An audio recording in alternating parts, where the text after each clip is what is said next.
The crowd's laughter cut deeper than the Montana wind.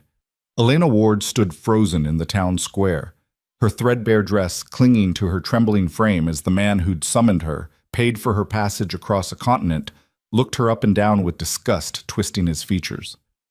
"This?" Clayton Mercer's voice boomed. "This is what 2 months' wages bought me? I ordered a wife, not a—" The laughter erupted again. 50 faces, 50 strangers, all watching her humiliation like it was Sunday entertainment. She had nowhere to go, no money, no family, nothing. Until a shadow fell across the crowd and everything changed. If you want to see how one woman's rejection became her greatest strength, stay with me until the very end. Hit that like button and comment what city you're watching from. I want to see how far Elena's story travels. The stagecoach wheels had stopped turning 3 minutes ago, but Elena Ward's hand still gripped the worn leather seat like it was the only solid thing left in the world. Through the dust-smeared window, she could see them, the people of Timber Ridge, Montana Territory, gathered in the town square like spectators at a hanging. Her hanging. "Miss?" The driver's voice cracked through her paralysis. "We've arrived." Arrived. Such a clean, simple word for the end of everything she'd known. 42 days of rattling across America in coaches that smelled like sweat and desperation. 42 nights sleeping in way stations where the walls were so thin she could hear other women crying, other mail-order brides wondering if they'd made the right choice. Elena had never cried. Not when her father died and left her with nothing. Not when the factory closed and threw 200 seamstresses into Boston's frozen streets. Not when she'd signed the contract that promised her to Clayton Mercer, a Montana rancher seeking a sturdy, practical woman of good moral character. She'd thought sturdy meant strong, capable, someone who could build a life from nothing. She hadn't realized it was a code word for something else entirely. The driver opened the door. February wind sliced through her coat, the nicest thing she owned, and it was 3 winters past respectable. She'd sewn it herself from fabric scraps, staying up until her fingers bled because she'd wanted to look like someone worth choosing. Her boots hit the frozen mud of Timber Ridge's main street. The crowd fell silent. Elena had spent the entire journey imagining this moment. She'd pictured Clayton Mercer. She'd only seen his photograph, a stern-faced man with a thick beard, stepping forward with quiet dignity. Maybe he'd offer his arm. Maybe there'd be a hint of warmth in his eyes, the beginning of something that could grow into partnership, even affection. Instead, he stayed exactly where he was, 20 feet away, surrounded by a wall of men who all wore the same expression, judgment. Clayton Mercer was bigger than his photograph suggested, taller, broader, with hands that looked like they could break fence posts in half. But it was his face that stopped Elena's breath. The way his eyes traveled over her body with the clinical assessment of a man inspecting livestock he was about to refuse. "You're Elena Ward?" His voice carried across the square. Not a question, an accusation. She forced her spine straight. 24 years of her mother's lessons echoed in her bones. Never let them see you break. Never give them that satisfaction. "I am." Her voice didn't shake. Small victory. "Mr. Mercer, I've come a very long way. That's the problem."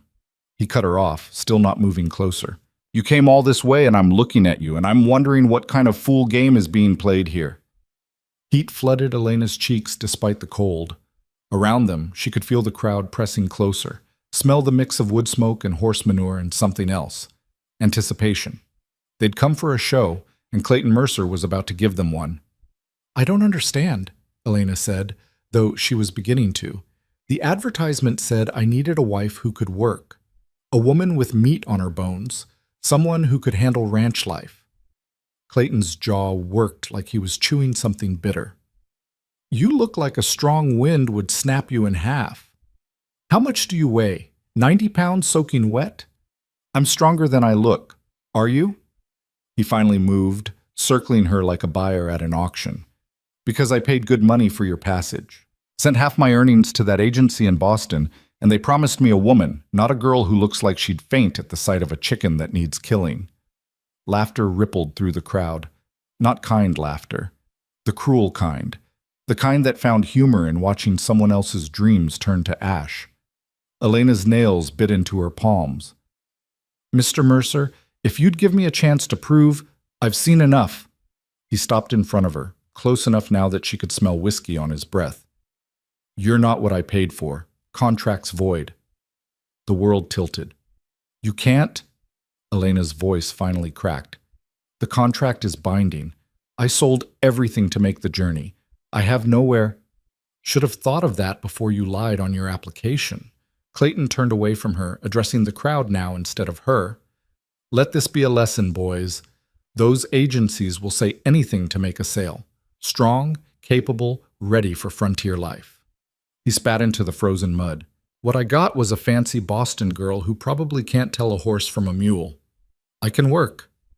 Elena heard the desperation creeping into her voice and hated it. I was a seamstress. I can sew anything, mend anything. I can cook. I don't need a seamstress. Clayton's voice was flat, final. I need a wife who can help run a ranch. You're useless to me.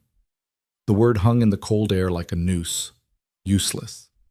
Around her the crowd had grown, women in their heavy skirts and wool shawls, watching with expressions that ranged from pity to satisfaction. Men in their work clothes, some looking uncomfortable, others grinning like this was the best entertainment they'd had all month. Elena saw her future collapsing in real time. No money for passage back to Boston. She'd spent her last dollar on the stagecoach. No family to return to. No job waiting.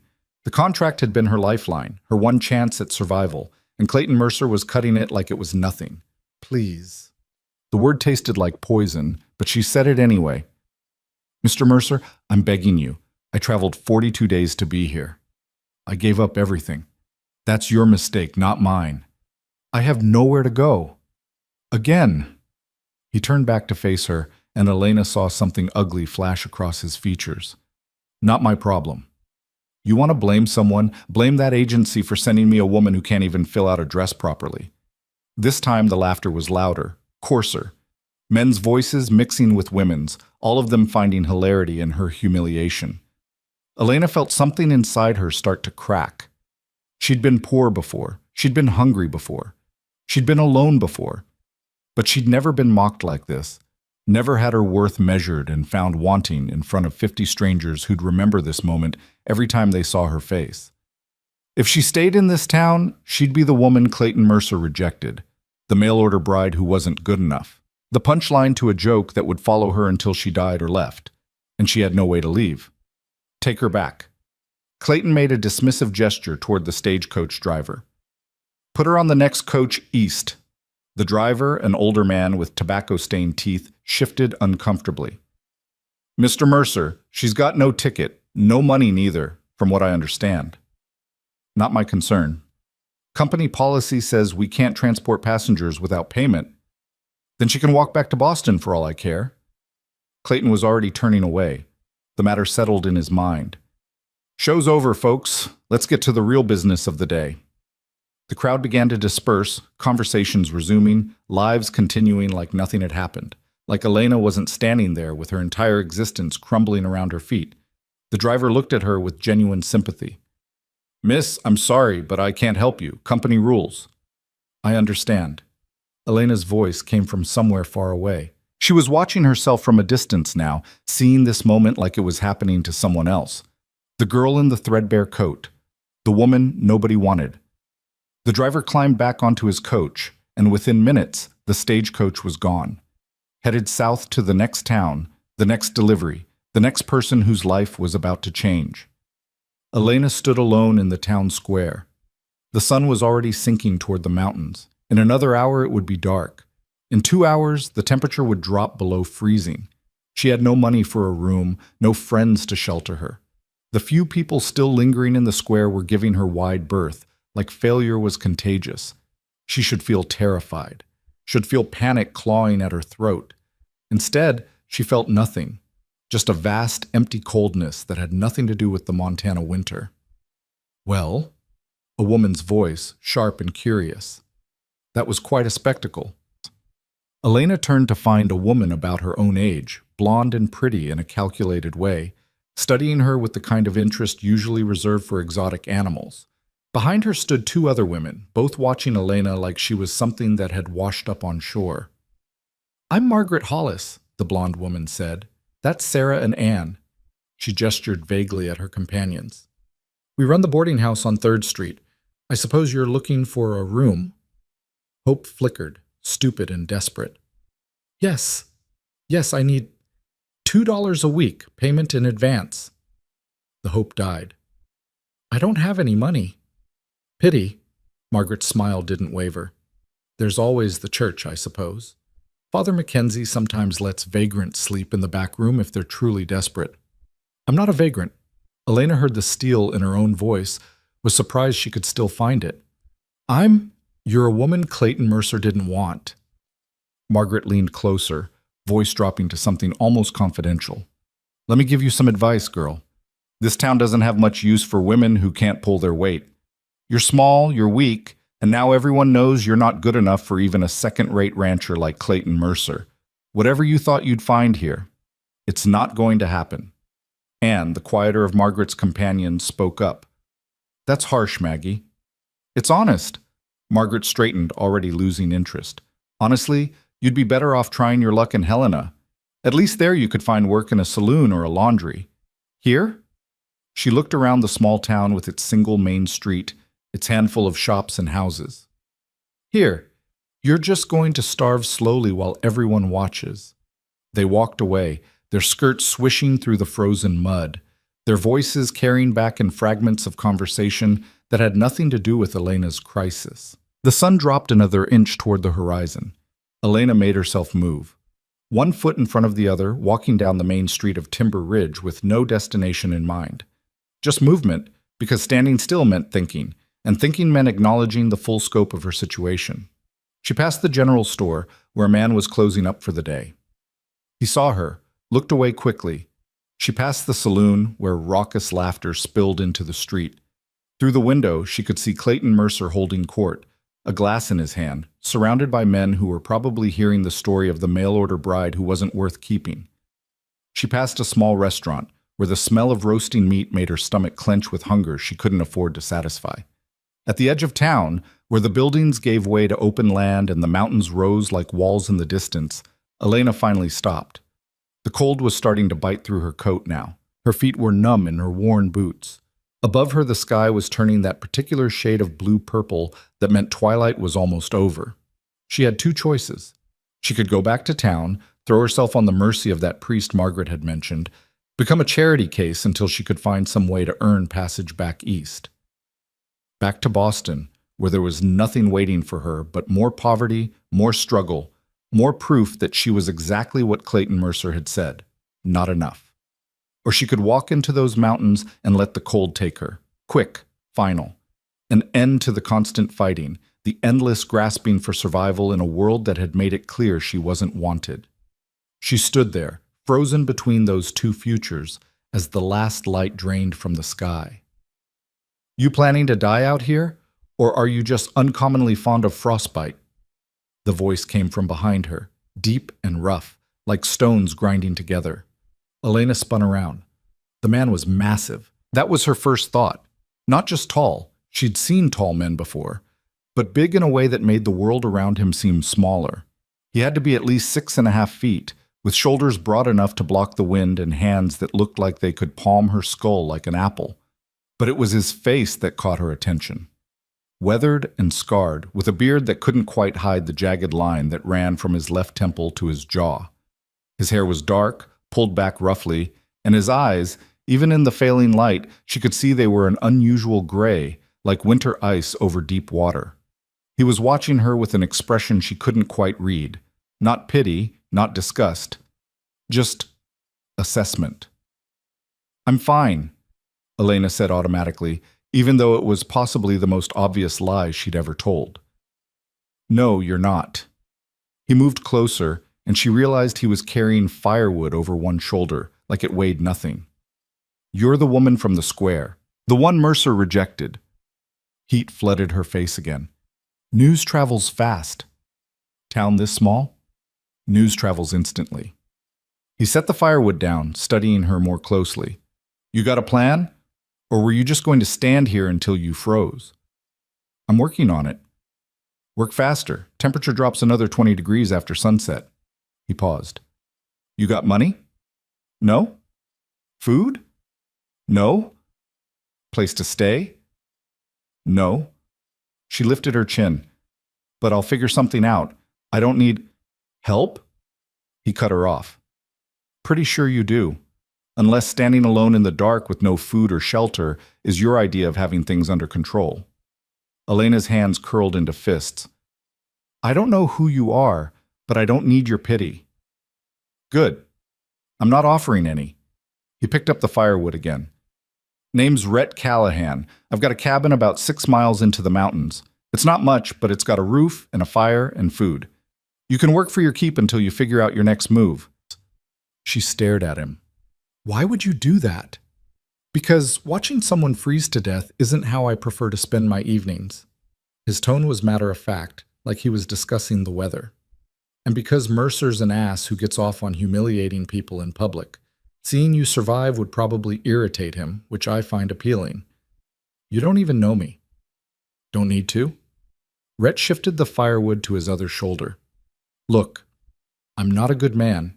I'm not offering this because I'm kind or because I think you need saving. I'm offering because I live alone in the mountains and I could use someone who can cook and clean. You said you were a seamstress? Fine. I've got clothes that need mending. You work, you eat, you have a roof. Simple transaction. Elena's mind raced. Everything she'd heard about the frontier rushed back. Stories of women who disappeared, of men who lured them away from towns with promises of safety. But then again, what was her alternative? The church charity? Becoming a burden on a priest who probably had his own struggles? Walking back into that town every day and seeing the faces of people who'd watched her humiliation? At least with this stranger, she'd be away from their eyes, away from their judgment. And if he turned out to be dangerous? If this was a trap? She looked at his face again, trying to read something, anything, that would tell her if this was salvation or another kind of hell. How do I know you're not? She couldn't finish the sentence. You don't. Rhett's voice was blunt. You don't know anything about me except that I'm offering you a choice. Take it or don't. But decide fast, because I'm not standing here all night. The cold bit deeper. Her stomach cramped with hunger. In the distance, she could hear the sounds of Timber Ridge settling in for the night, doors closing, voices fading, the town tucking itself away where she wasn't welcome. Elena made her choice. I'll work hard, she said. I'll earn my keep. I won't be a burden. Something flickered across Rhett's face. Not quite a smile, but close. We'll see. Come on. It's a long walk. He started moving, his stride long and sure, not waiting to see if she'd follow. Elena looked back at Timber Ridge one last time, at the lights beginning to glow in windows, at the town that had rejected her before she'd even had a chance to prove herself. Then she turned away and followed the mountain man into the darkness. The walk was brutal. Rhett set a pace that would have been challenging for a fit man, and Elena was neither fit nor a man. Within the first mile, her legs were screaming. By the second mile, she was using trees to pull herself forward. By the third, she was certain she was going to collapse and die in the snow, and her corpse wouldn't be found until spring. Rhett never slowed, never checked to see if she was keeping up. He just walked with the steady, relentless pace of someone who'd made this journey 1,000 times and could do it in his sleep. Pride kept Elena moving, stupid, stubborn pride that said she'd already been humiliated once today, and she'd be damned if she'd give up before they even reached wherever they were going. The trail, if it could be called that, climbed steadily upward. Trees pressed in on both sides, their branches heavy with snow that gleamed in the moonlight. Elena's breath came in ragged gasps, creating clouds of vapor that froze in the air. How much farther? She finally asked, hating the weakness in her voice. 2 miles. 2. More. Miles. She wanted to cry, wanted to sit down in the snow and give up, wanted to scream at this impossible man who walked through the mountains like he was strolling through a park. Instead, she put one foot in front of the other and kept going. Rhett finally stopped at a small clearing where a frozen stream cut through the rocks. Drink, he said, breaking the ice with his boot and gesturing to the water. Elena knelt, her hands shaking so badly she could barely cup the water. It was so cold it made her teeth ache, but she was desperately thirsty. When she looked up, Rhett was watching her with that same unreadable expression. "You're tougher than you look," he said. Clayton Mercer didn't think so. "Clayton Mercer's an idiot." Rhett turned away. "Last mile's the hardest. Stay close. Bears sometimes use this trail." "Bears?" Elena's voice rose. "There are bears?" "It's winter. They're mostly hibernating." He started walking again. Mostly. The last mile was indeed the hardest. The trail grew steeper, rockier, and Elena's legs were beyond pain into some new realm of suffering she hadn't known existed. She fell twice, catching herself on frozen branches that cut through her gloves. Rhett didn't help, didn't offer his hand, just waited silently until she got back up, then continued walking. By the time the cabin came into view, Elena was ready to collapse.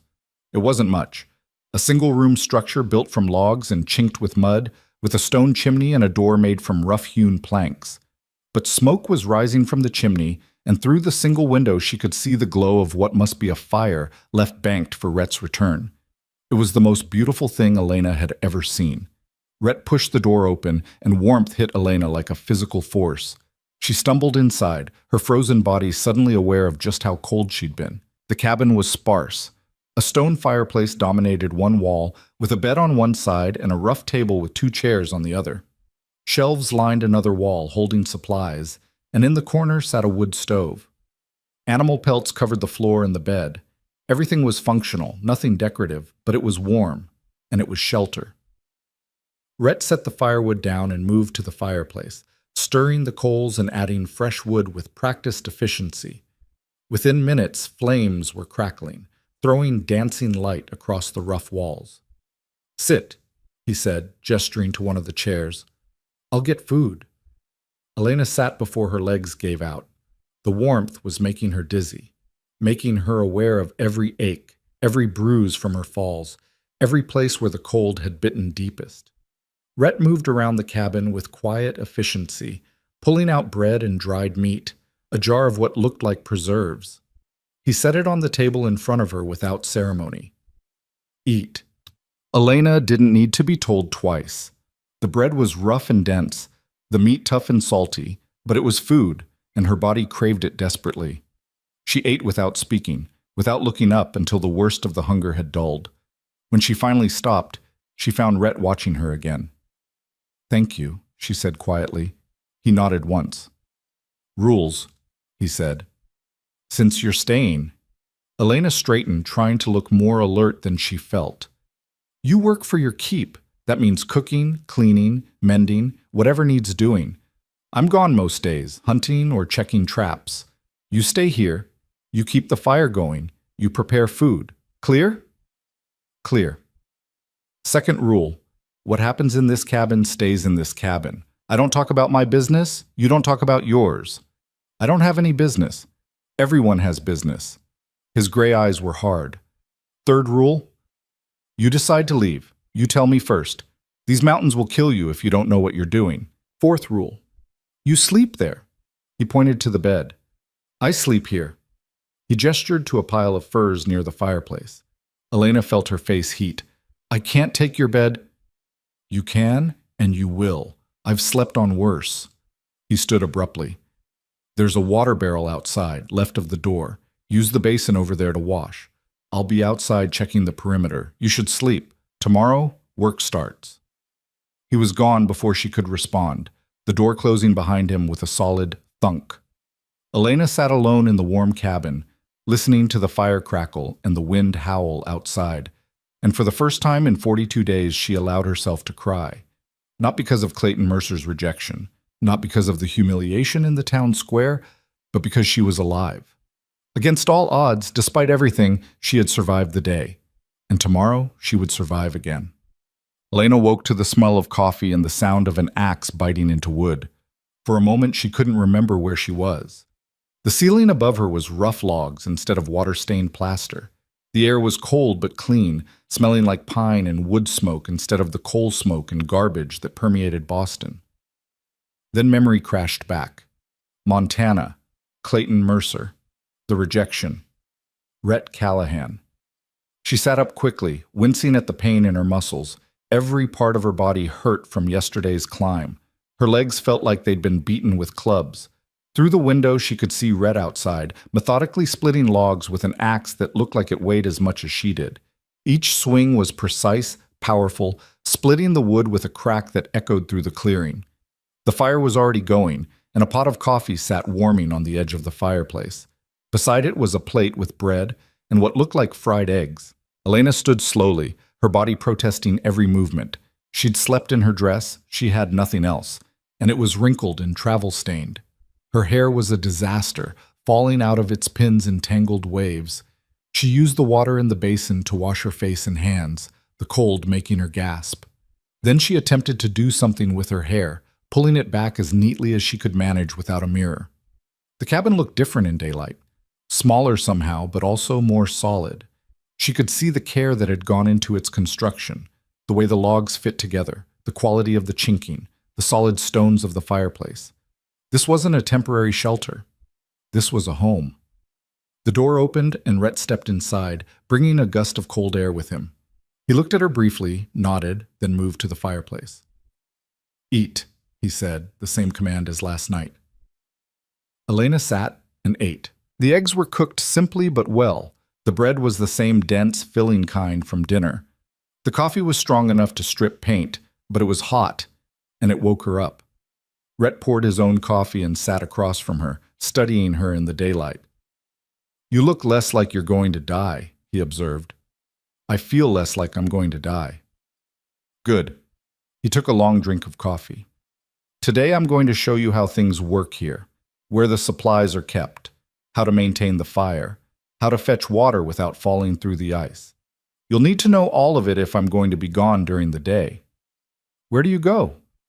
"Trap lines. Hunting. Sometimes to town for supplies, though not often." He set his cup down. "You have questions?"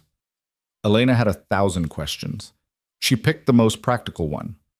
"How long do the winters last here?" "Another 2, maybe 3 months of hard snow. April usually thaws enough for the trails to open properly." 3 months. 3 months trapped in these mountains with this stranger. "What do you trap?" she asked. "Beaver, mostly. Some mink, fox, if I'm lucky. The pelts sell well in Helena." "Is that how you make your living?" "Part of it." He didn't elaborate. They finished breakfast in silence. Then Rhett stood, and Elena's education began. He showed her the root cellar dug into the hillside behind the cabin where he kept potatoes, carrots, onions, and apples packed in straw. He showed her the smokehouse where meat hung in strips, curing over low fires. He showed her how to break the ice on the water barrel without cracking the wood, how to bank the fire so it would last all night, how to read the wind to predict when a storm was coming. He spoke in short, clipped sentences, demonstrating once and expecting her to remember. "This is the woodpile," he said, gesturing to cords of split logs stacked under a shelter. "You keep the cabin supplied. Never let it run low. How much should I bring in at a time?" "Enough to last the day, plus extra in case I don't make it back before dark." "Does that happen often?" "Sometimes." He moved on to the next lesson, showing her the supply shed where flour, salt, sugar, and other staples were stored in sealed containers. Elena tried to absorb everything, but it was overwhelming. She'd lived her entire life in cities where water came from pumps and heat came from coal delivered by vendors. This world of constant preparation, of reading weather and seasons, of physical labor just to maintain basic survival. It was completely foreign. "You're quiet," Rhett observed as they walked back toward the cabin. "I'm trying to remember everything." "You won't. Not at first." He paused at the cabin door. "You'll make mistakes. Don't lie about them. Tell me what went wrong so I can help you fix it." Something in his tone made her look at him more closely. "Why are you really doing this?" she asked. "The truth this time." Rhett was silent for a long moment, his gray eyes distant. "Because nobody helped me when I needed it," he finally said. "And I remember what that felt like." Before Elena could respond, he turned away. "I'm heading out to check the north trap line. I'll be back before dark. Keep the fire going. There's stew in the pot. Warm it for lunch. Don't go wandering outside the clearing." "Why not?" "Because you don't know the land yet. Because there are cliffs hidden under snow. Because predators smell weakness, and you're about as weak as they come." It should have stung, but Elena heard no malice in his words, just fact. "I'll stay close," she promised. Rhett nodded, gathered his rifle and pack, and disappeared into the trees without another word.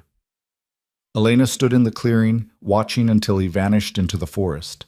Then she turned back to the cabin, her new home, at least for now, and began the work of survival. The days fell into a pattern. Rhett left at dawn and returned at dusk. Elena kept the cabin warm, prepared meals, and slowly began to learn the rhythm of mountain life.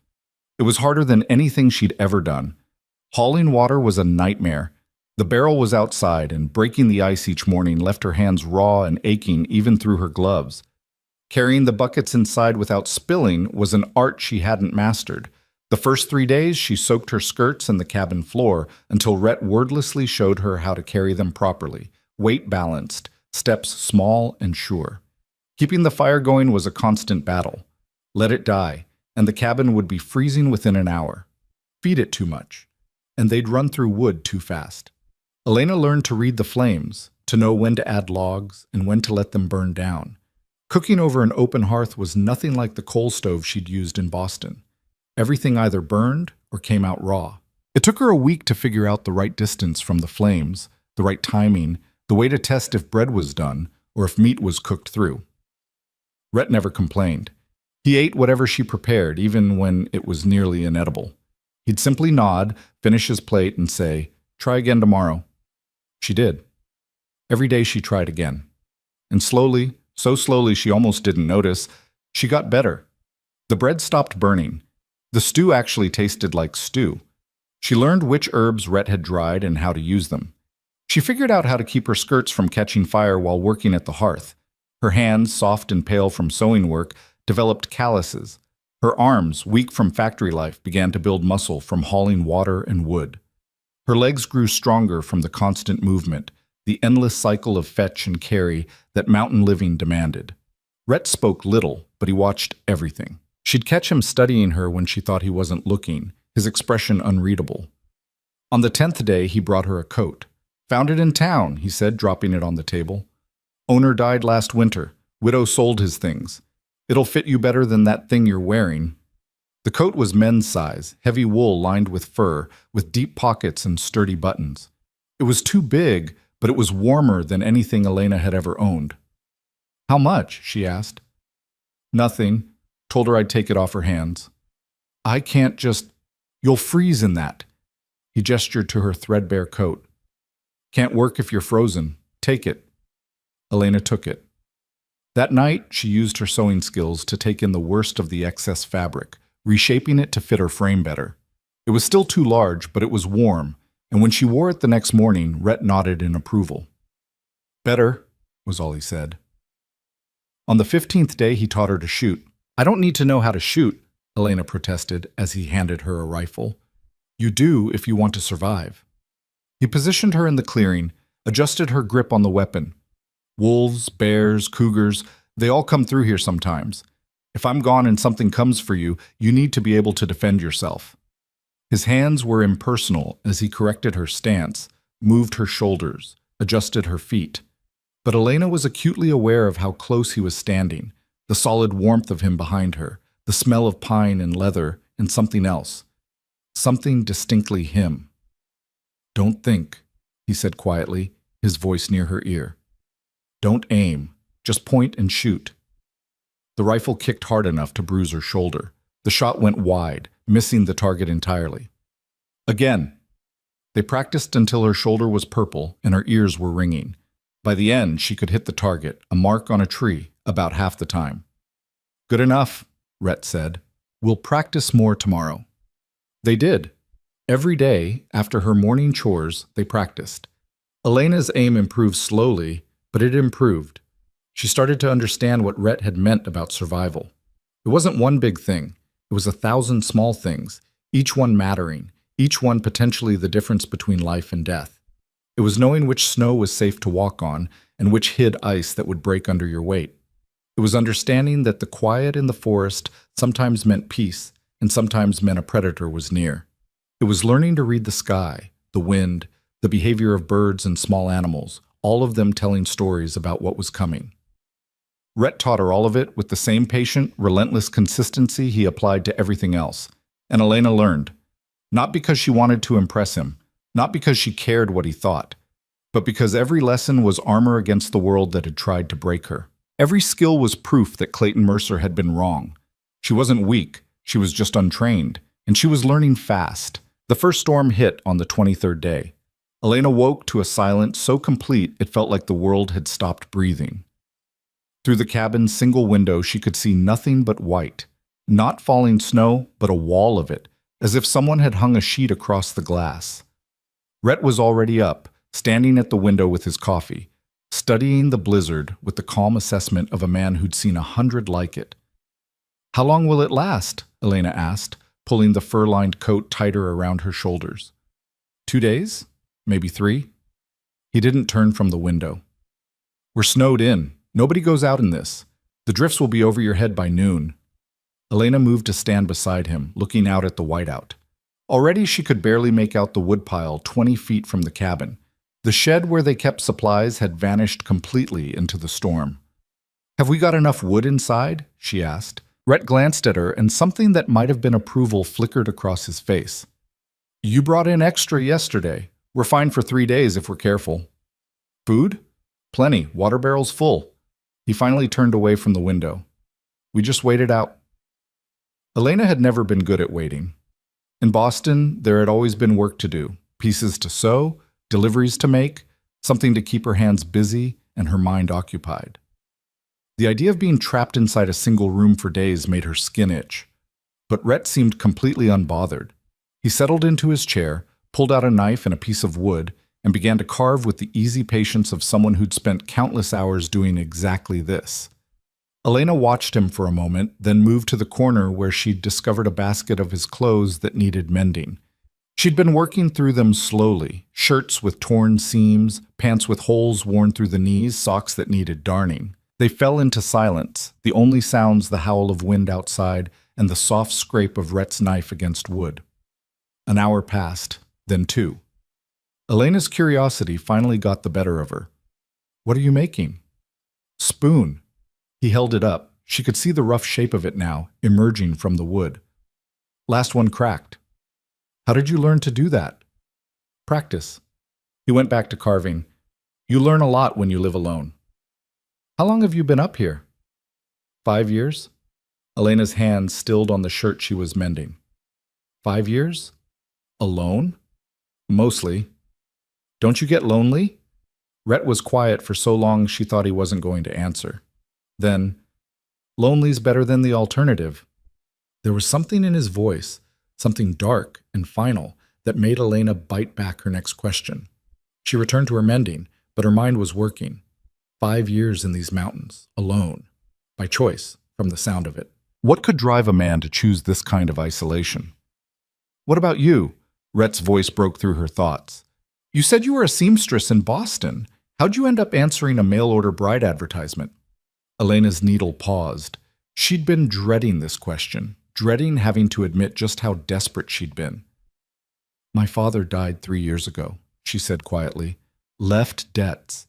I sold everything to pay them, thought I could make it on my own. Got work at a garment factory." She pulled the thread tight, watching the tear close. "Factory closed last October. 200 of us out of work, middle of winter. I tried to find other jobs, but there was nothing. I was 3 weeks from being put out on the street when I saw the advertisement." Clayton Mercer's advertisement. Yes. The memory still burned. It promised security, a home, partnership. I thought, she shook her head, I thought it was a chance to build something, to be more than just another woman scrambling to survive in a city that didn't care if I lived or died. And instead you got humiliated in front of a whole town. Yes. Rhett was quiet again, his knife moving in steady strokes. "Mercer's a fool," he said finally. "But you're better off. Marriage to him would have been worse than what happened in that square." "You know him?" "Know of him. He's got a reputation, works his hands hard, treats his animals harder, goes through wives like most men go through horses." He glanced up at her. "You would have been miserable." I would have had a roof over my head. A roof's not worth much if you're dead inside. Elena studied him in the firelight. Is that what happened to you? Something that killed you inside? Rhett's hands stopped moving. For a moment, she thought she'd crossed a line, pushed too hard into territory he'd marked as forbidden. Then he set down the half-carved spoon and looked at her directly, his gray eyes hard as stone. I was a soldier, he said. Did things I'm not proud of. Saw things that don't leave you. When the war ended, I tried to go back to normal life. Lasted about 6 months before I realized normal wasn't possible anymore. So I came here. You're running away. Maybe. He picked up the spoon again. Or maybe I'm just choosing a different kind of life. One where the only person I can fail is myself. The wind howled louder, rattling the shutters. Snow hissed against the walls like thrown sand. Elena thought about his words as she worked. A different kind of life. Was that what she was doing too? Not running away from Clayton Mercer's rejection, but running towards something else? Something she couldn't quite name yet, but could feel taking shape with every log she carried, every meal she prepared, every time she raised the rifle and felt its weight settle into her shoulder. Can I ask you something? She said. You just did. Another thing. Rhett waited. Why did you really bring me here? The truth. He was quiet for so long she thought he wouldn't answer. Outside, the storm raged on, sealing them away from the world. I saw the look on your face, Rhett said finally. In that town square. I've seen that look before. On men's faces during the war, right before they gave up. He met her eyes. I didn't want to see it again. Something cracked open in Elena's chest. Not pity. She didn't think Rhett would accept pity. But understanding. Recognition of one broken person seeing another and refusing to let them shatter completely. Thank you, she whispered. Rhett nodded once and returned to his carving. They spent the rest of the day in companionable silence, the storm raging outside while they worked inside. Two solitary souls sharing space and warmth, and something that wasn't quite friendship yet, but was moving in that direction. By the second day, the cabin felt like it was shrinking. Elena had never been confined like this. Even in the worst Boston winters, she could at least step outside, walk to the corner, see sky. Here, opening the door meant facing a wall of snow that had drifted halfway up the frame. Rhett seemed unaffected. He carved. He maintained the fire. He moved through the small space with the ease of long practice. But Elena felt the walls pressing in. Her legs ached from inactivity. Her hands itched for something to do beyond mending. She'd finished all his clothes that needed repair and was now inventing projects just to keep busy. You're pacing, Rhett observed from his chair. I'm not pacing. You've walked from the bed to the door 7 times in the last 10 minutes. Elena stopped, frustrated. I'm not used to being still. I noticed. He set down his carving. Come here. She approached warily. Rhett reached under his bed and pulled out a long wooden case. When he opened it, Elena saw pieces of metal and wood, a rifle, disassembled. If you need something to do with your hands, learn this, he said. Every person living out here needs to know how to maintain their weapons. Can't shoot if the rifle's jammed. For the next hour, Rhett taught her the mechanics of the rifle, how to take it apart, clean each piece, check for damage, reassemble it. His hands were patient, showing her again when she fumbled, never growing frustrated when she had to ask him to repeat something. Why does this matter so much to you? Elena asked as she carefully fitted the trigger mechanism back into place. Teaching me all these things. Because knowledge is the only thing that can't be taken from you. He watched her work. You can lose money, lose property, lose people, but what you know, how to survive, how to fight, how to think, that stays with you. Makes you dangerous in the right way. Dangerous? To people who'd rather you stay weak and dependent. He nodded at the rifle. Finish assembling it. Elena did, her fingers moving with increasing confidence. When she held up the completed rifle, Rhett examined it briefly, then nodded. Good. Again. This time, I'll time you. They practiced for hours. By the time Rhett declared them done for the day, Elena could disassemble and reassemble the rifle in under 3 minutes. Fast enough to save your life if you need to, Rhett said.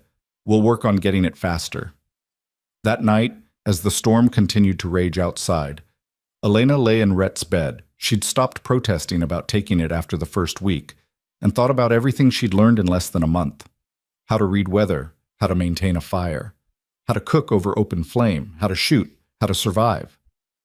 But more than that, she was learning who she was when nobody was watching. When there was no factory supervisor judging her output, no landlord demanding rent, no society telling her what a proper woman should be. Up here, she was just Elena. And Elena was becoming someone she barely recognized, someone harder, stronger, someone who could take a rifle apart in the dark if she needed to. She fell asleep to the sound of wind and the quiet rhythm of Rhett's breathing across the room, and for the first time in her life, she felt something that might have been safety.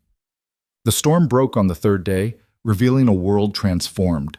Snow had piled so high that Rhett had to dig a tunnel just to get the door open. When Elena finally stepped outside, she gasped. Everything was buried. The woodpile was a series of humps under white blankets. The shed had vanished completely. The trees looked like they were holding up the sky, their branches bent under the weight of snow. And it was still snowing, though lightly now, fat, lazy flakes drifting down like feathers. Beautiful, Elena breathed. Rhett, already working to clear a path, grunted. Beautiful until you have to dig through it. They spent the morning digging, Elena with a shovel Rhett found for her, working to clear paths to the woodpile, to the water barrel, to the shed. The work was backbreaking, and within an hour, Elena was sweating despite the cold. But there was something satisfying about it, too. About seeing the path emerge, about knowing her work had tangible results. You're getting stronger, Rhett observed, watching her heft a shovelful of snow. Elena paused, looking down at her arms. He was right. The sleeves that had hung loose on her when she'd arrived now fit snugly over muscles that hadn't existed a month ago. I feel stronger, she admitted. Good. You'll need it. He drove his shovel into the snow. Winter's only half over. By afternoon, they'd cleared enough space to function. Rhett disappeared into the forest to check his trap lines, the first time he'd been able to go in 3 days. Elena stayed behind, keeping the fire going and preparing dinner. But something had shifted during those 3 days trapped inside together. The silence between them felt different now. Not uncomfortable, but familiar. Like they'd settled into an understanding that didn't require words. She was stirring stew when Rhett returned, carrying 2 rabbits and looking pleased. Traps did well despite the storm, he said, hanging the rabbits outside to freeze. We'll have fresh meat for a few days. I'll prepare them tomorrow, Elena said. Rhett paused. You know how to dress a rabbit? No, but you'll teach me, won't you? Something flickered in his expression. Surprise, maybe, or approval. Yeah, I'll teach you. They ate dinner as the sun set, painting the snow-covered world in shades of pink and gold.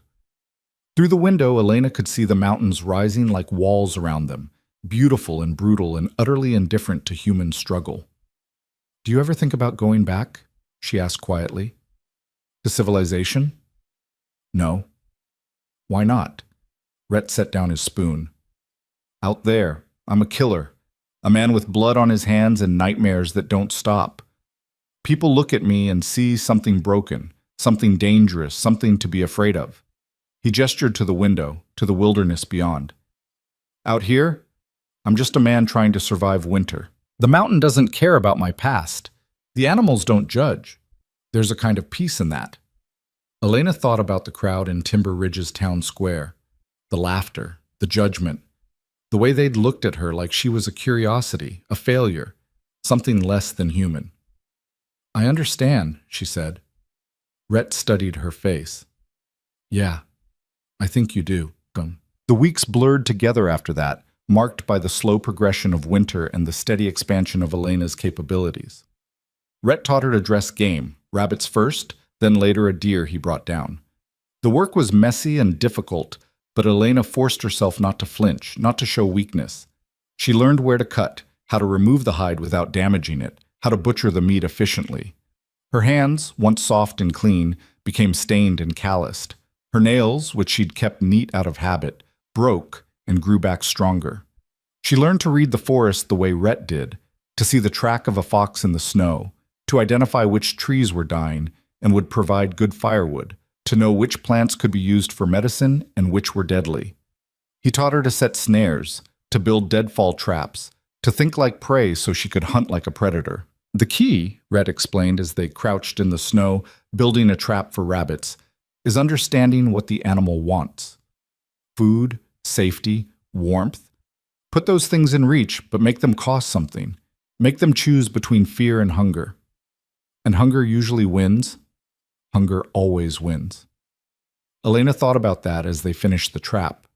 About her own hunger, not just for food, but for purpose, for meaning, for proof that she was more than what Clayton Mercer had said she was. Wasn't that why she was here?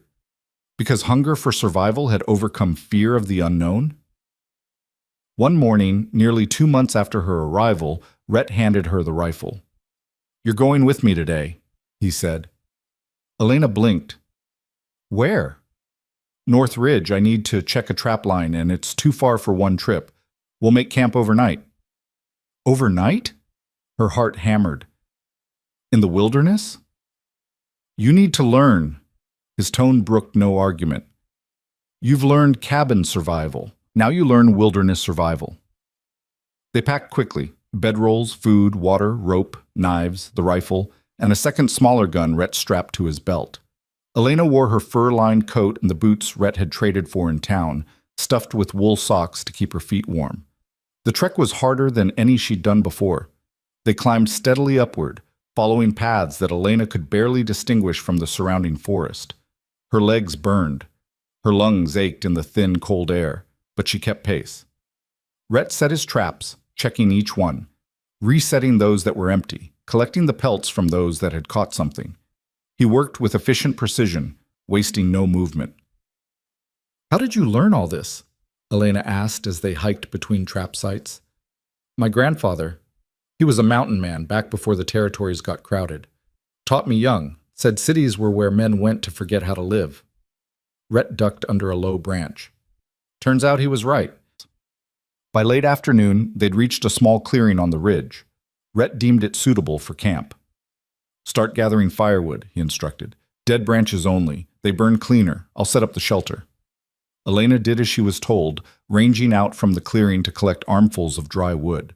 When she returned, Rhett had built a simple lean-to using pine branches and the canvas he'd carried. He taught her how to build a proper fire. Not the kind they used in the cabin's fireplace, but a wilderness fire, built to throw heat while using minimal wood. "Out here, everything's about efficiency," he said as he struck flint to steel, coaxing sparks into the tinder Elena had gathered. "Waste means death." They ate dried meat and hard bread, washing it down with snow melted over the fire. As darkness fell, the temperature plummeted. Elena had never been in wilderness like this. No walls, no roof, nothing between her and the infinite black sky except firelight and canvas. Every sound made her jump, the crack of branches, the rustle of wind, the distant howl of something she didn't want to identify. "Relax," Rhett said quietly. "Fire keeps most things away, and I'm here. What if something attacks?" "Then we fight." He said it like it was obvious. "But nothing's going to attack. We're too high up. Most predators are in the valleys hunting easier prey." Despite his reassurance, Elena barely slept. She dozed fitfully, waking at every noise, watching the fire burn lower, watching Rhett keep watch with the patient stillness of a man who'd done this 1,000 times. When dawn finally came, cold and clear, Elena was exhausted, but also exhilarated. She'd survived a night in the wilderness. Something that had seemed impossible 2 months ago was now just another thing she'd done.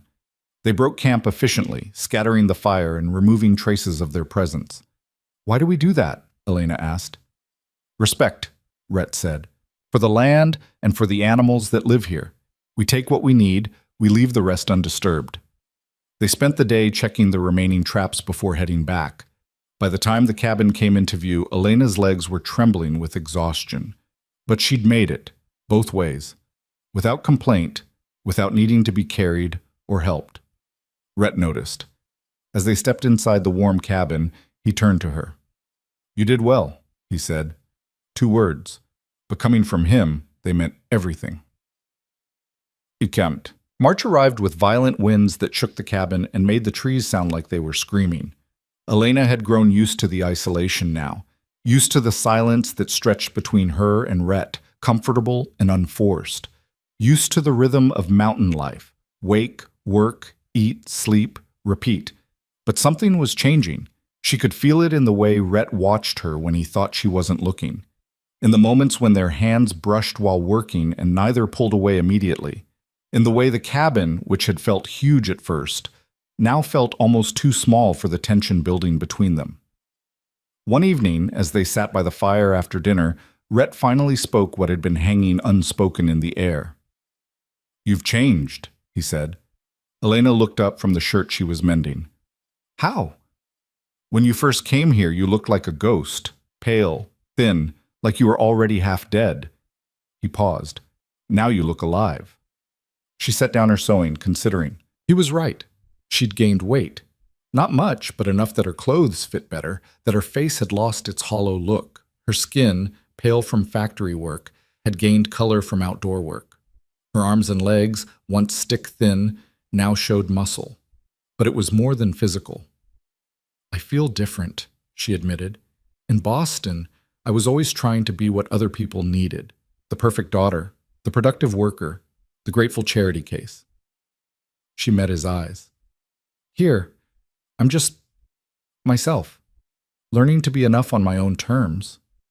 "You are enough." Rhett's voice was rough. "You were always enough." Mercer was just too stupid to see it. Something hot and unexpected unfurled in Elena's chest. "You barely know me. I know you've carried water in a blizzard without complaining. I know you learned to shoot in 2 weeks what takes most people 2 months. I know you hiked 8 miles with blisters bleeding through your boots and didn't say a word about it." He leaned forward. "I know strength when I see it, Elena, and you've got it in spades." She couldn't look away from him, couldn't breathe properly. The cabin felt impossibly small, impossibly warm. "Rhett!" A howl split the night. Close, too close.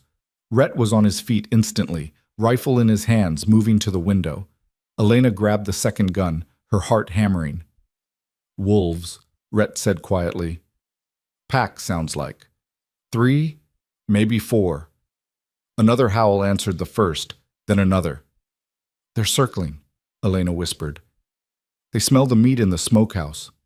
Rhett checked his rifle. "Stay inside, keep the fire bright. They won't come near the cabin." But even as he said it, Elena heard something that made her blood freeze, the sound of wood splintering. The smokehouse. "They're in the shed," Rhett snarled. He grabbed his coat. "I have to drive them off or they'll destroy everything. Don't go out there alone.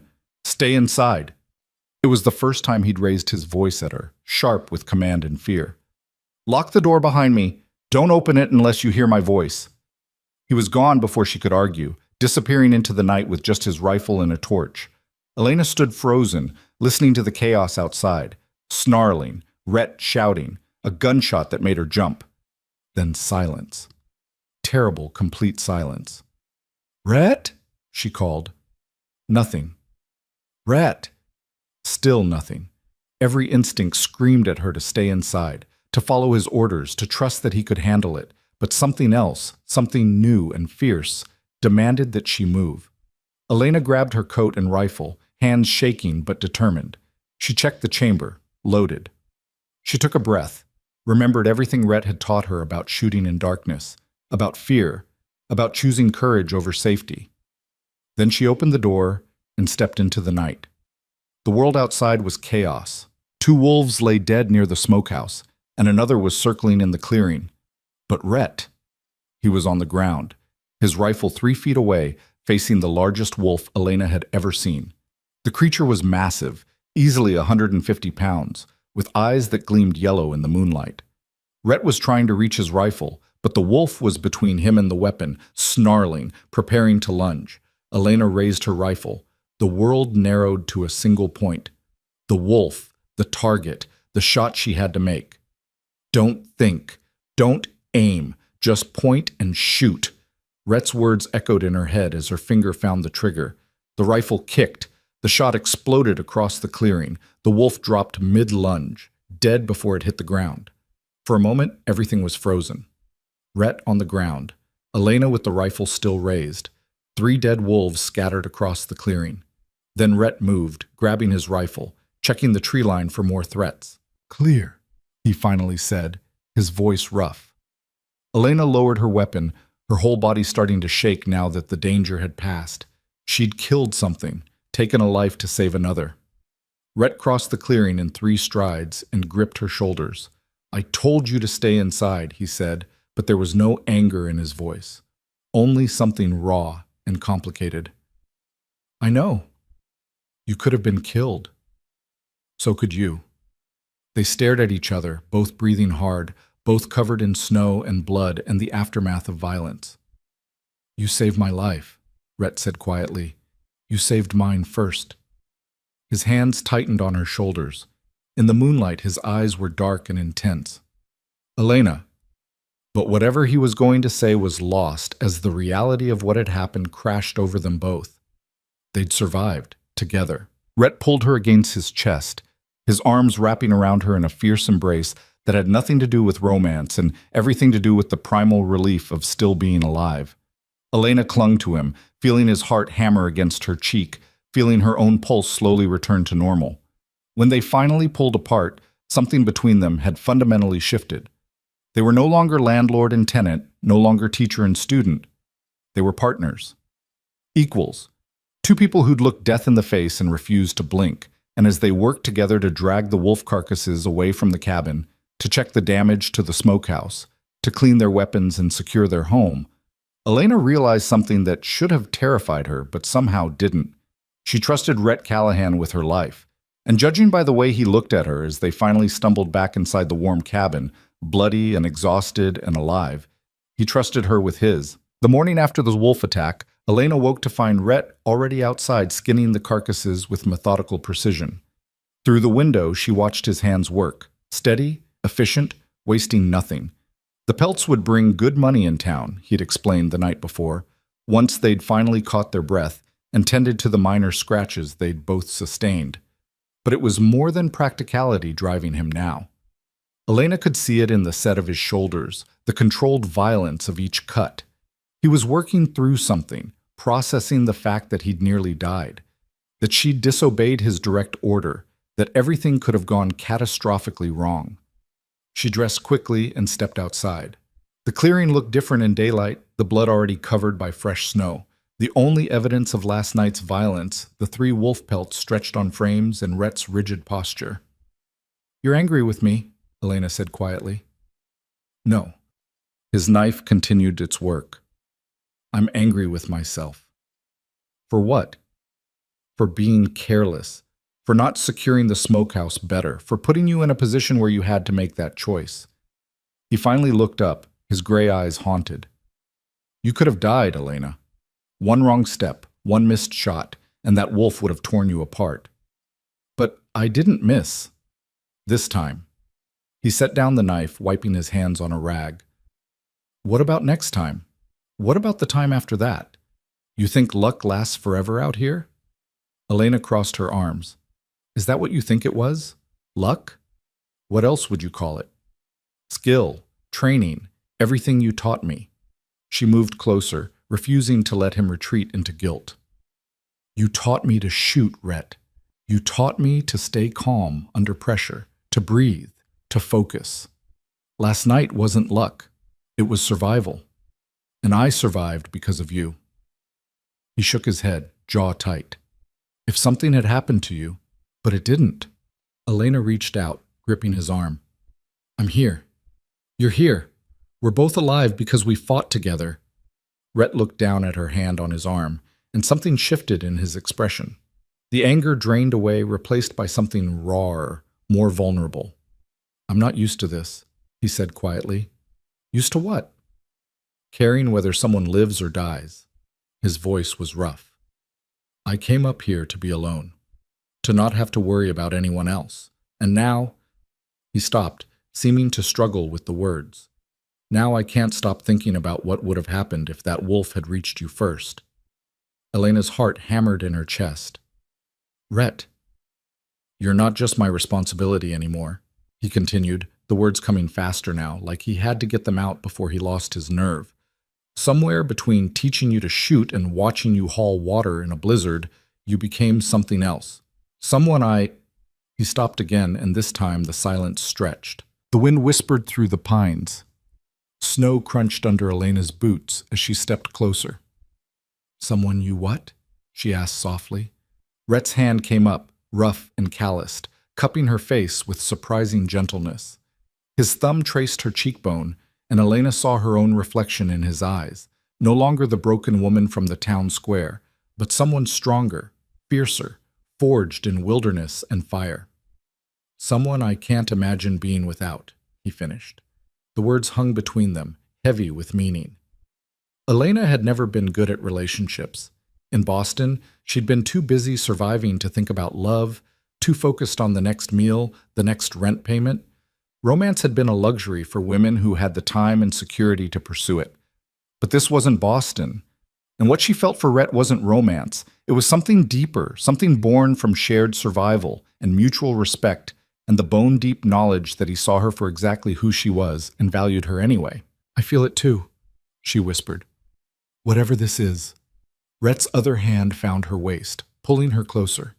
Tell me to stop. Why would I do that? Because once we cross this line, there's no going back. We can't just be two people sharing a cabin anymore. We haven't been just that for weeks. Elena's hands found his chest, feeling his heart pound beneath her palms. Maybe we never were. He kissed her then, not gentle, not tentative, but with the fierce certainty of a man who'd made his decision and wouldn't second-guess it. Elena kissed him back with equal intensity, pouring months of loneliness and fear and desperate hope into the contact.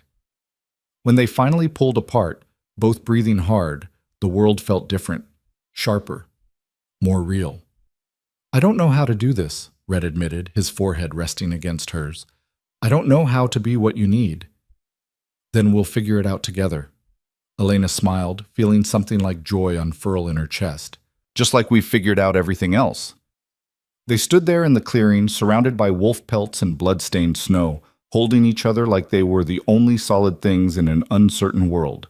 And maybe they were. The shift in their relationship was subtle, but fundamental. They still maintained separate sleeping arrangements, Rhett insisted, saying it was proper even if nothing else about their situation was. But the distance between them felt different now, charged with possibility instead of careful politeness. Rhett became more talkative, sharing stories about his grandfather, about his childhood in Tennessee, about the war that had broken something inside him. Elena shared her own history, her mother's death when she was 12, her father's slow decline into debt and despair, the grinding poverty that had defined her entire adult life. I used to think I was cursed, Elena admitted one evening as they prepared dinner together. Like nothing good could ever happen to me. Everything I touched turned to ash. And now? Rhett was chopping vegetables with practiced efficiency. Now I think maybe I was just in the wrong place, trying to grow in soil that couldn't support me. She stirred the pot. Up here, I'm not cursed. I'm just learning to be strong. Rhett set down his knife, turning to face her fully. You were always strong, Elena. You just didn't know it yet. She looked up at him, this man who'd saved her life in more ways than one, and felt her throat tighten with emotion. Thank you for seeing that, when nobody else did. Their loss. He pulled her close, kissing the top of her head. My gain. They fell into new rhythms. Rhett still left to check his trap lines, but now he took Elena with him more often, teaching her the full circuit, showing her which paths to take in different weather, how to read the terrain. She learned quickly, her natural intelligence combining with his practical knowledge to create something formidable. One afternoon, as they hiked back from the eastern traps, Rhett stopped suddenly. You hear that? Elena listened. At first she heard nothing but wind, then voices, distant but getting closer. Who else comes this far up? She asked. Nobody should. Rhett's hand went to his rifle. Stay behind me. They moved off the path, watching from cover as two men emerged from the trees. Both were rough-looking, dressed in worn furs and carrying rifles that had seen better days. They were arguing, their voices carrying across the snow. Telling you, Mercer said Callahan's got gold hidden up here somewhere, one was saying. Real gold, from the war. Confederate pay wagon he stole. Elena felt Rhett stiffen beside her. And you believe everything that Drunk says? The second man replied. Mercer's just bitter because Callahan took his woman. That scrawny bride, the first man laughed. He did Mercer a favor, but the gold's real. I heard it from 3 different people. Callahan fought with Colonel Morrison's unit, the one that disappeared with $500,000 in gold coins. If the gold's real, why's Callahan living in a shack and selling pelts? Cover. Man, that's smart. He'd hide it somewhere nobody would look. The voices faded as the men continued past, heading deeper into the mountains. Rhett stayed frozen, his jaw clenched so tight Elena could see the muscle jumping. Is it true? She asked quietly. About the gold? For a long moment, she thought he wouldn't answer. Then he exhaled slowly, his breath clouding in the cold air. Yes and no, he said. There was gold. Morrison's unit was transporting payment for Confederate soldiers when the war ended. Most of the men wanted to return it, but Morrison had other ideas, said the Confederacy was dead, the money was worthless to them, might as well take it and start new lives. And you were part of that unit? I was 18 years old, starving, watching my country tear itself apart. Rhett's voice was flat. Morrison made it sound reasonable. We'd earned it, he said, paid for it in blood. What happened? What always happens when men get greedy. Somebody talked. Union soldiers came looking. We scattered. Morrison took half the gold and disappeared. The rest of us split what was left and ran in different directions. He turned to face her. I took my share, about $5,000 in gold coins, and came here. Figured I'd use it to start over, to build something clean. Have you used any of it? Not a cent. It's buried under the smokehouse, right where those wolves were attacking. A bitter smile crossed his face. Seemed fitting, blood money protected by blood. Elena processed this. And people know about it? Rumors, stories. Men like to talk, especially when they're drinking. Mercer probably heard the tales and decided they were true. Rhett's hand tightened on his rifle. This is why I came up here, why I stayed alone. Because greed makes men do terrible things, and I wanted no part of it. Those men who just passed, they'll be back, with others. I know. What are we going to do? Rhett looked at her, and Elena saw something shift in his expression. Not fear, but calculation. He was already planning, already thinking 3 moves ahead. We prepare, he said. Winter's almost over. Once the pass is clear, we'll have company. Men looking for easy money, and we need to be ready. They made it back to the cabin as the sun was setting. Rhett immediately began checking their defenses, securing shutters, reinforcing the door, taking inventory of ammunition. How many do you think will come? Elena asked. Hard to say. Could be just those 2. Could be a dozen. He loaded his rifle with methodical care. Depends on how the story spreads, how desperate men get. And if they find the gold, then they'll kill us both. Can't leave witnesses who know what they did. The casual way he said it made Elena's blood run cold, but she'd learned enough about frontier justice to know he was right. Up here, law was whatever you could enforce with a gun. Teach me more, she said suddenly. Rhett looked up. More what? Everything. Fighting, tactics, how to defend this place. She met his eyes steadily. If men are coming for us, I need to be more than just someone who can shoot. I need to be someone who can fight. For a long moment, Rhett studied her. Then he nodded slowly. All right, he said. But it won't be easy. Real fighting isn't like target practice. I know. You might get hurt. I've been hurt before. Something fierce and proud flashed in Rhett's eyes. Then let's begin. The next 2 weeks were brutal. Rhett trained Elena like she was a soldier preparing for war. He taught her how to move silently through the forest, how to use terrain for cover, how to reload a rifle while running. He showed her the vulnerable points on a human body, the places where a knife strike would disable or kill. It should have been horrifying. Instead, Elena felt something click into place inside her. This was survival stripped to its most basic form, the knowledge and will to protect yourself and those you cared about. They sparred hand to hand, Rhett pulling his punches, but not by much. Elena learned to fall without injury, to use her smaller size as an advantage, to go for eyes and throat when strength failed. She got hurt. Bruises bloomed across her arms and legs. She split her lip, learning to dodge. Her knuckles bled from practicing strikes on tree bark. But she got better. One afternoon, she actually managed to disarm Rhett during a drill, using a move he'd taught her to knock the knife from his hand. For a second, they both froze, surprised. Then Rhett smiled, a real smile, full of genuine pride. "Good," he said. "Again." They also prepared the cabin. Rhett showed Elena the weak points in their defenses, and they worked to shore them up. They moved extra ammunition inside, stored water and food in multiple locations in case they got trapped, created escape routes through the back window. "If it comes to a fight," Rhett explained as they worked, "we want options. Multiple ways out, multiple defensive positions, supplies hidden so they can't destroy everything in one attack." "You're talking like we're going to war." "We might be." He hammered another board across the shutter. "Better to prepare for the worst and be wrong than to assume the best and die unprepared." Elena couldn't argue with that logic. As March gave way to April, the snow began to melt in earnest. Water dripped from the roof in constant streams. The trails became muddy, treacherous, and the isolation that had protected them all winter began to crack. Rhett spotted tracks near the eastern trap line, boot prints, multiple sets, circling the cabin from a distance. "They're scouting," he said grimly, "learning our patterns, figuring out when we're vulnerable." "How long before they make their move?" "Soon. They'll wait until the passes are fully clear so they can escape quickly once they have what they came for." That night, as they sat by the fire, Elena found herself studying Rhett's face in the firelight. The scars she'd stopped noticing, the hard lines that softened when he looked at her, the gray eyes that had seen too much but still held hope. "I'm not afraid," she said quietly. "You should be." "I'm not." She reached for his hand.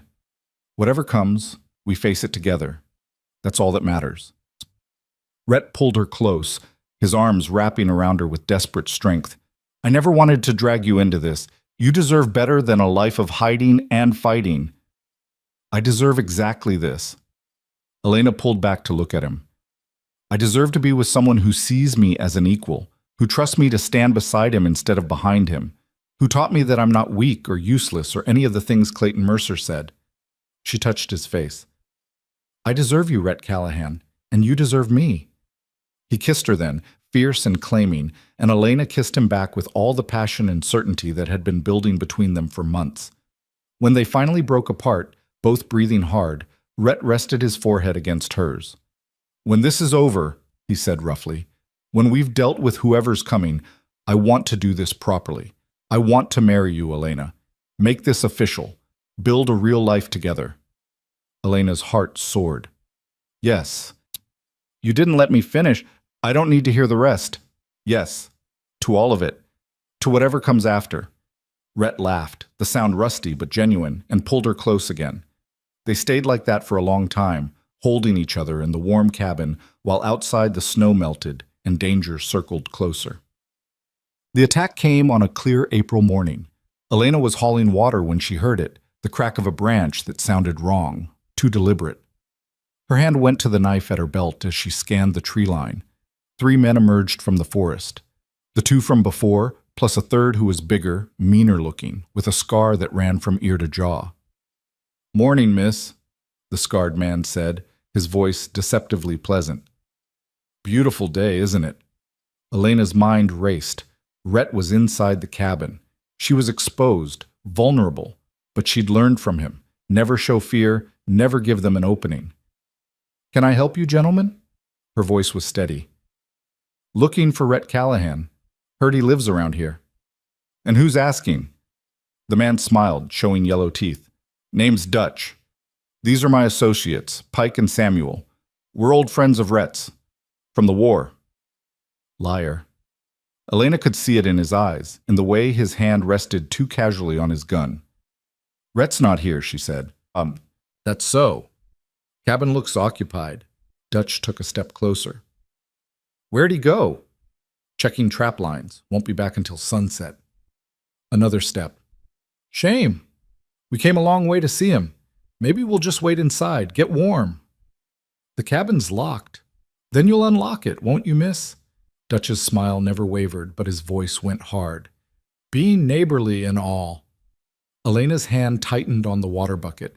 She was 20 feet from the cabin door. Dutch and his men were 15 feet away, spread out to cut off escape routes. She made her choice. Run! She screamed, hurling the bucket at Dutch's face and bolting for the cabin. Behind her, men shouted. Boots pounded on mud. A gunshot cracked, too close, sending splinters flying from the cabin wall beside her head. Elena hit the door at full speed, Rhett yanking it open at her shout.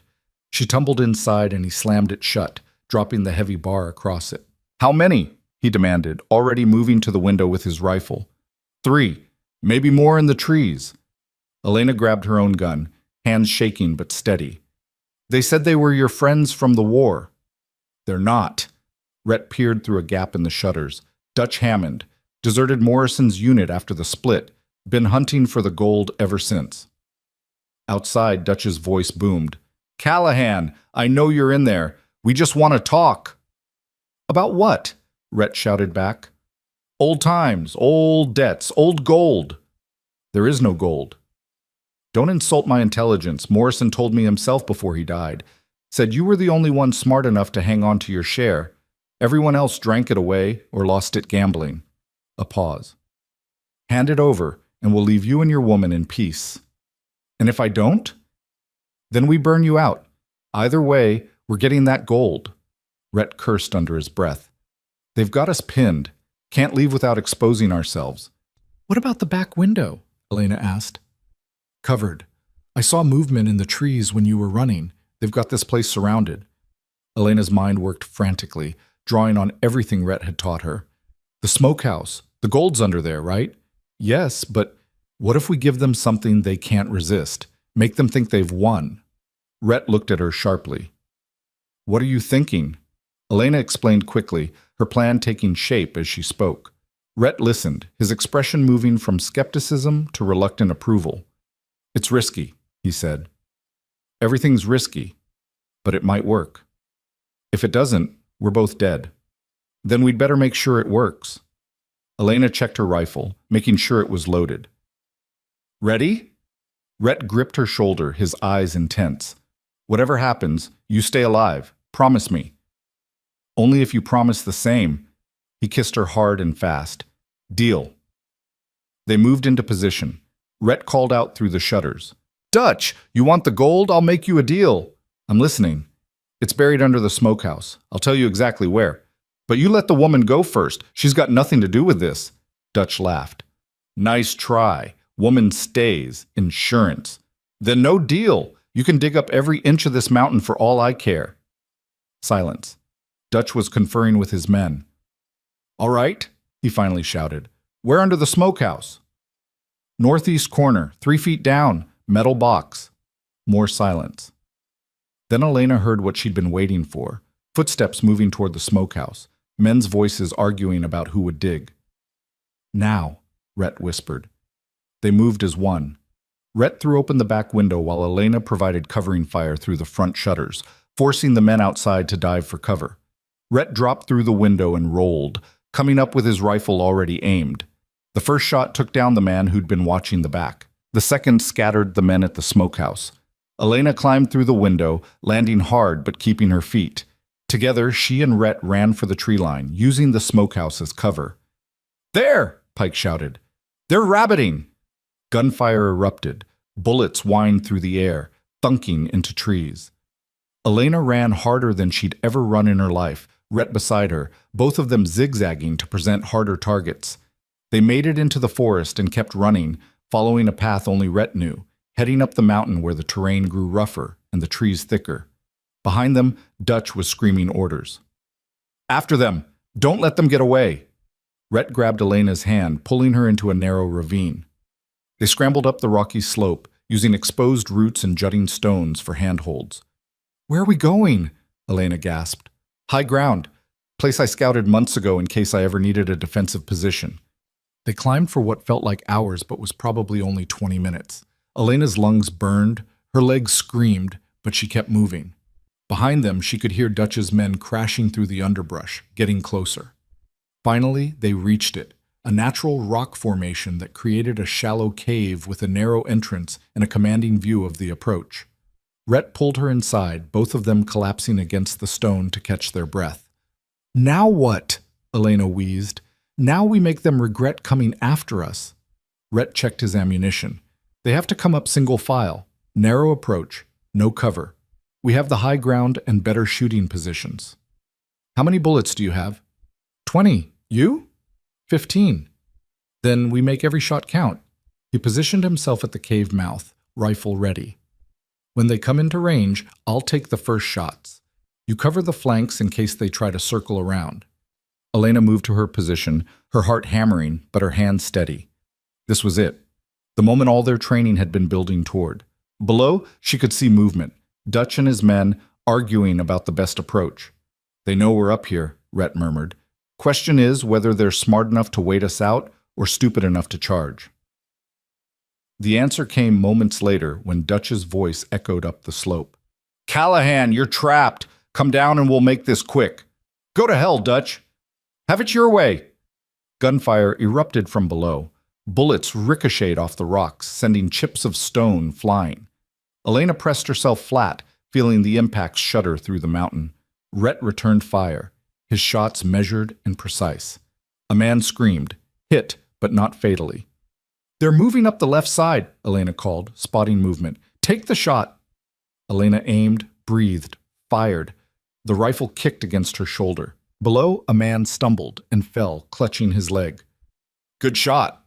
Rhett reloaded. "Keep them pinned." They worked in rhythm, Rhett targeting anyone who tried the direct approach, Elena covering the flanks. The narrow terrain worked in their favor, forcing Dutch's men to expose themselves to get closer. But they had more bullets and more men. Slowly, inevitably, they were gaining ground. "We can't hold this position forever," Elena said. "I know." Rhett's jaw was set. "But we can make them pay for every inch." Another man went down, then another, but the rest kept coming, driven by greed and Dutch's furious commands. And then Elena saw it, the thing that would change everything. The slope above the ravine was covered in loose shale and snow, held in place by friction and luck. The spring melt had made it unstable, ready to collapse at the right provocation. She turned to Rhett, her mind racing. "The slope. If we could trigger a slide—" He followed her gaze and understood immediately. "You'd have to hit exactly the right spot. Too low, and it won't work. Too high, and it'll miss them." "Can you do it?" "Maybe. But I'd need you to keep them focused down here, make them bunch up." Elena nodded. "Do it."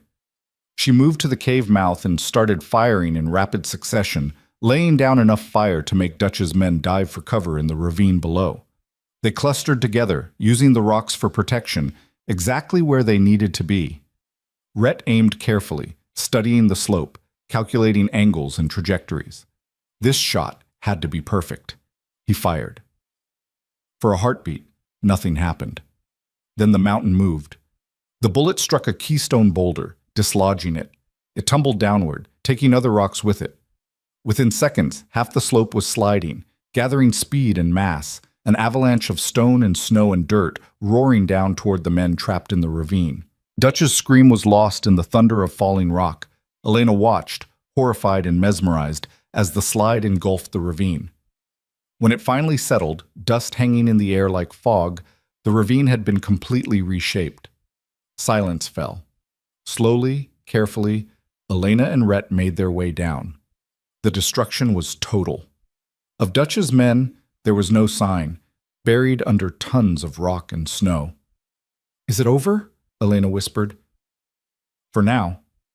Rhett scanned the forest, checking for any who might have escaped. "But word will spread. Others will come.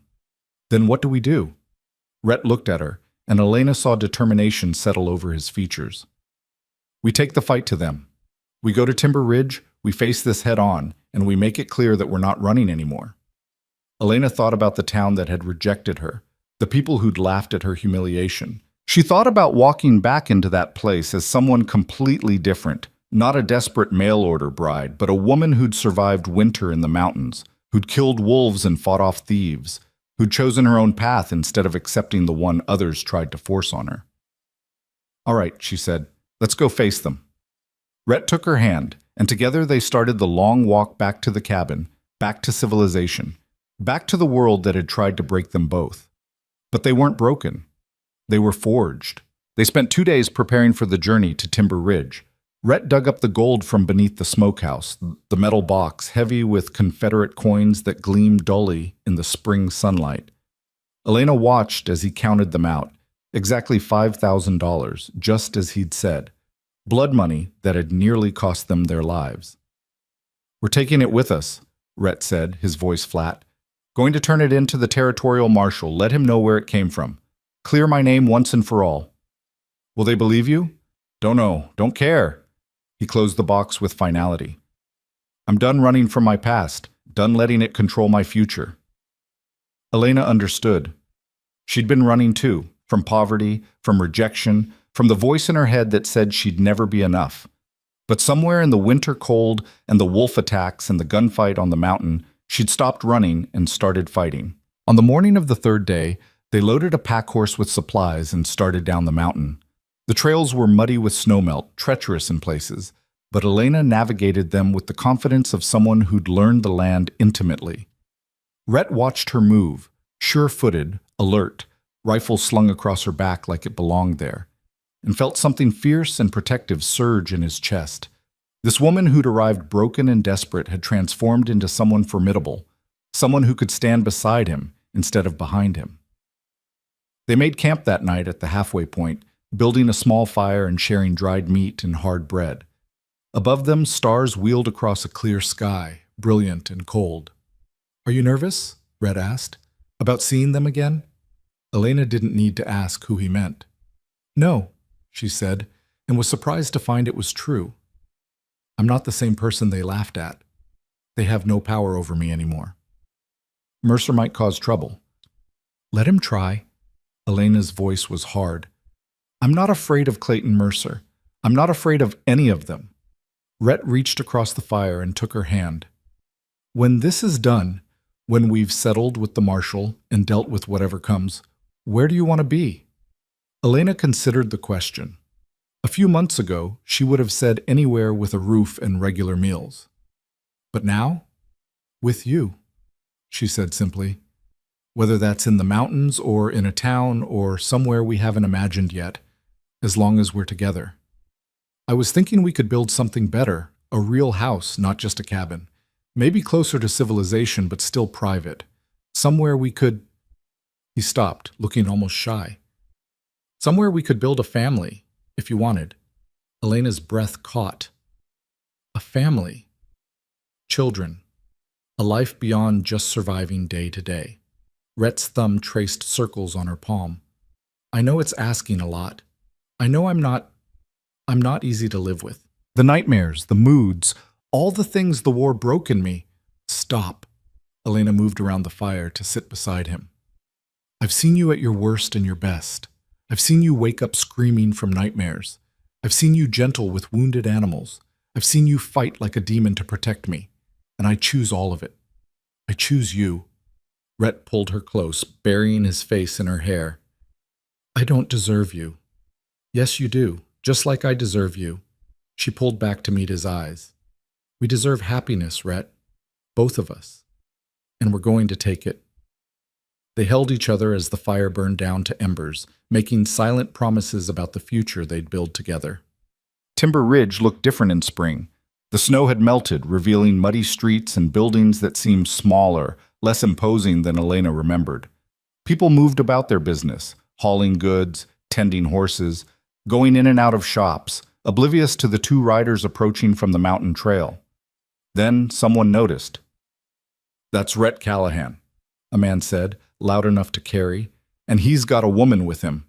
Heads turned, conversations stopped. By the time Elena and Rhett reached the main street, a crowd was forming. Elena sat straighter in her saddle, keeping her expression neutral.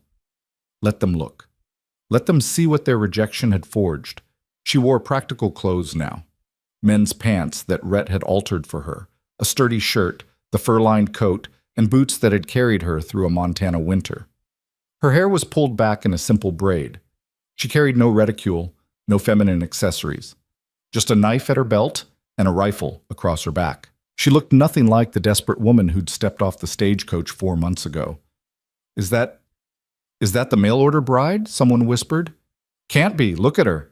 "It is! I recognize the face." Margaret Hollis pushed to the front of the crowd, her pretty features twisted with disbelief. "Elena Ward? My goodness, what happened to you?" "I survived," Elena said simply. "You look like a... Margaret seemed unable to find the words. "Like a woman who learned to stand on her own 2 feet?" Elena suggested. "Yes, I imagine I do." Before Margaret could respond, a familiar voice cut through the crowd. "Well, well, the little bride returns." Clayton Mercer shouldered his way forward, his face already red with drink, though it was barely noon. He looked Elena up and down with the same dismissive assessment he'd used 4 months ago, but this time his eyes held uncertainty. "Mercer," Rhett said, his voice cold. "Callahan." Clayton's attention shifted and his expression turned ugly. "Heard you had some trouble up on your mountain. Shame about Dutch and his boys." "You sent them," Rhett said. "Not a question. I might have mentioned where you lived, might have suggested they look into certain rumors." Clayton smiled nastily. "Not my fault if they couldn't handle a simple job. You sent men to kill us over a treasure you had no claim to." "I sent men to collect what should have been shared. Morrison's gold belongs to the South, not to deserters who ran to the mountains." The crowd stirred uneasily. This was more drama than Timber Ridge usually saw in a month. "The gold's going to the territorial marshal," Rhett said, "along with a full account of what happened during the war and what happened on my mountain 3 days ago. Let the law sort it out."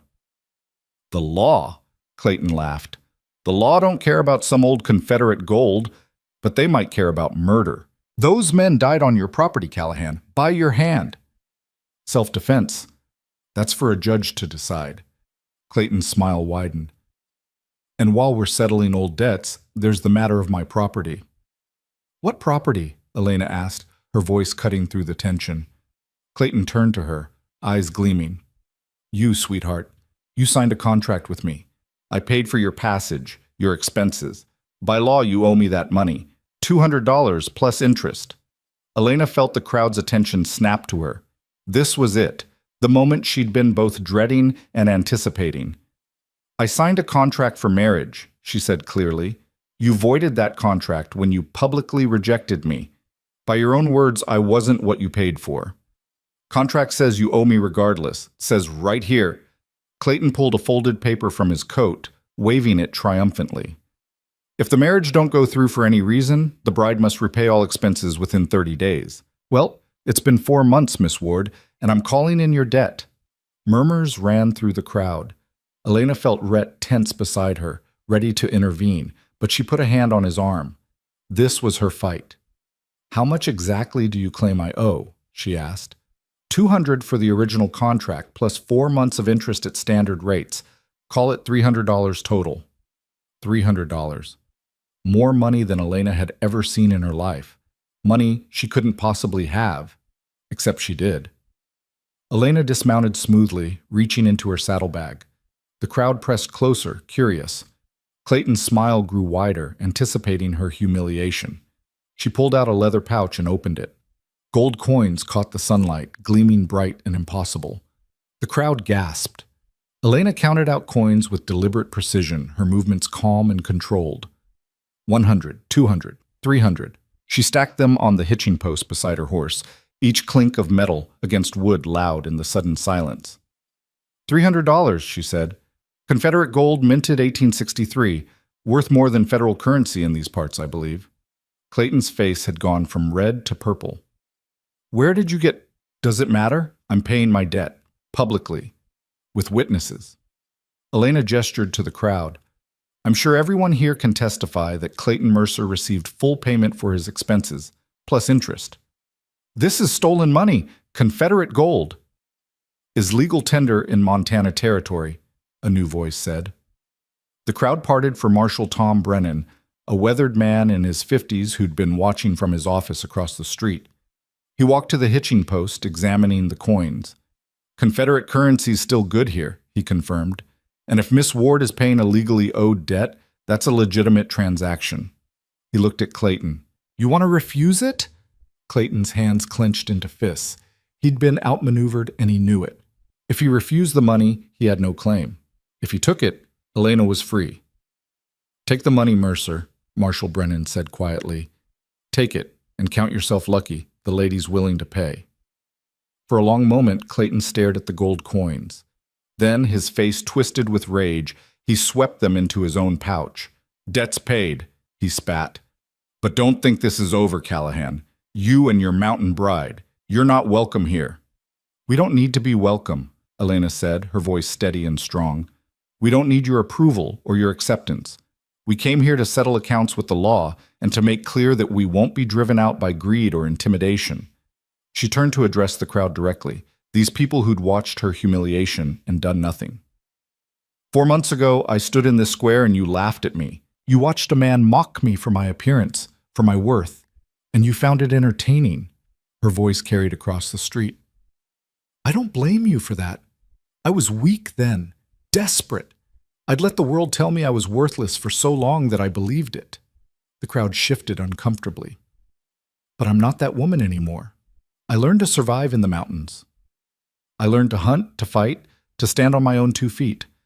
I learned that my worth isn't determined by whether a man wants to marry me or whether I fit someone else's idea of what a woman should be. She met Margaret's eyes, then Clayton's. I learned that I'm enough exactly as I am. Silence fell across Timber Ridge. Then, from the back of the crowd, someone started clapping. Slowly at first, then others joined in. Not everyone. Clayton and his friends stood scowling, but enough. Women mostly, Elena noticed. Women who understood what it meant to be measured and found wanting. Marshal Brennan cleared his throat. Mr. Callahan, I believe you wanted to discuss some matters with me about incidents on your property? Rhett dismounted, reaching for the metal box with the remaining gold. I do, Marshal. Got a story to tell you about the war, about Confederate gold, and about men who came looking for it. Best we discuss it in my office. The Marshal gestured toward the building. Miss Ward, you're welcome to come too, seeing as you were involved. They followed him inside, leaving the crowd buzzing with gossip and speculation. The Marshal's office was small but tidy, with wanted posters on the walls and a potbelly stove in the corner.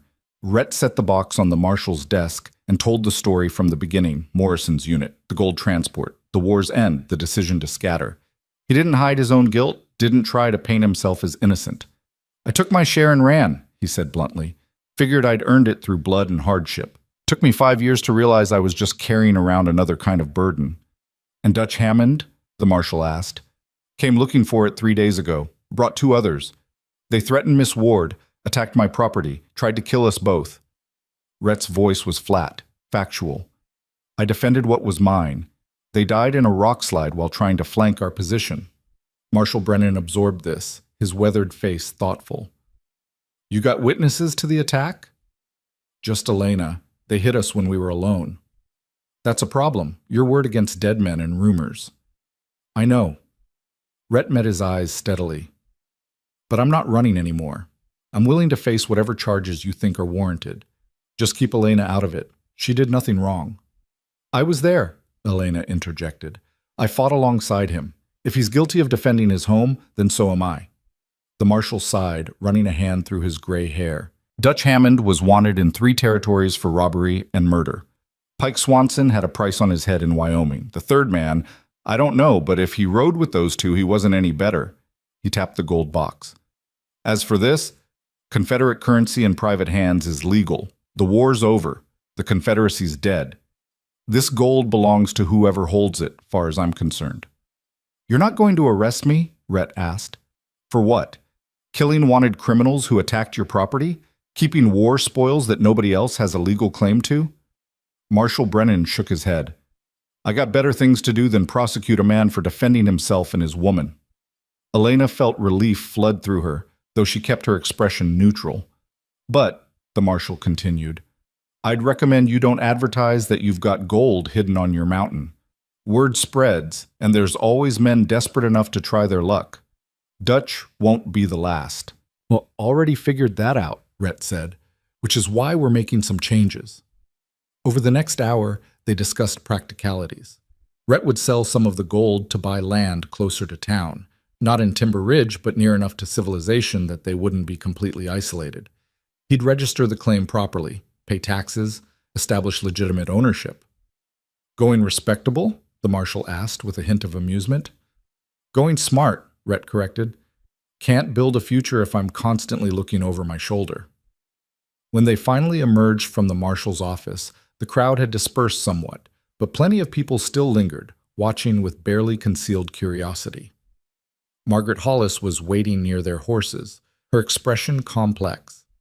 "Miss Ward," she said as Elena approached. "I wanted to apologize." Elena stopped, surprised. "That day you arrived, I was cruel. I said things that—" Margaret paused, seeming to struggle with the words. "I said things that were meant to hurt you, to make myself feel superior." "Why?" Elena asked simply. "Because I was jealous." Margaret's laugh was bitter. "Jealous that you'd had the courage to try for something better, even if it meant crossing a continent to do it. I've been in this town my whole life, running a boarding house, watching other people's dreams while I pretend I don't have any of my own." Elena studied her face, seeing past the pretty features to the unhappiness underneath. "You could leave." "Where would I go? What would I do?" "Anything you wanted, if you were brave enough." Margaret looked at her for a long moment. "You really did change, didn't you? You're not the scared girl from February." "No, I'm not." Elena swung back into her saddle, feeling the familiar weight of the rifle across her back, the strength in her arms that hadn't been there 4 months ago. "That girl died in the mountains. I'm someone new now." She and Rhett rode down the main street of Timber Ridge side by side, equals.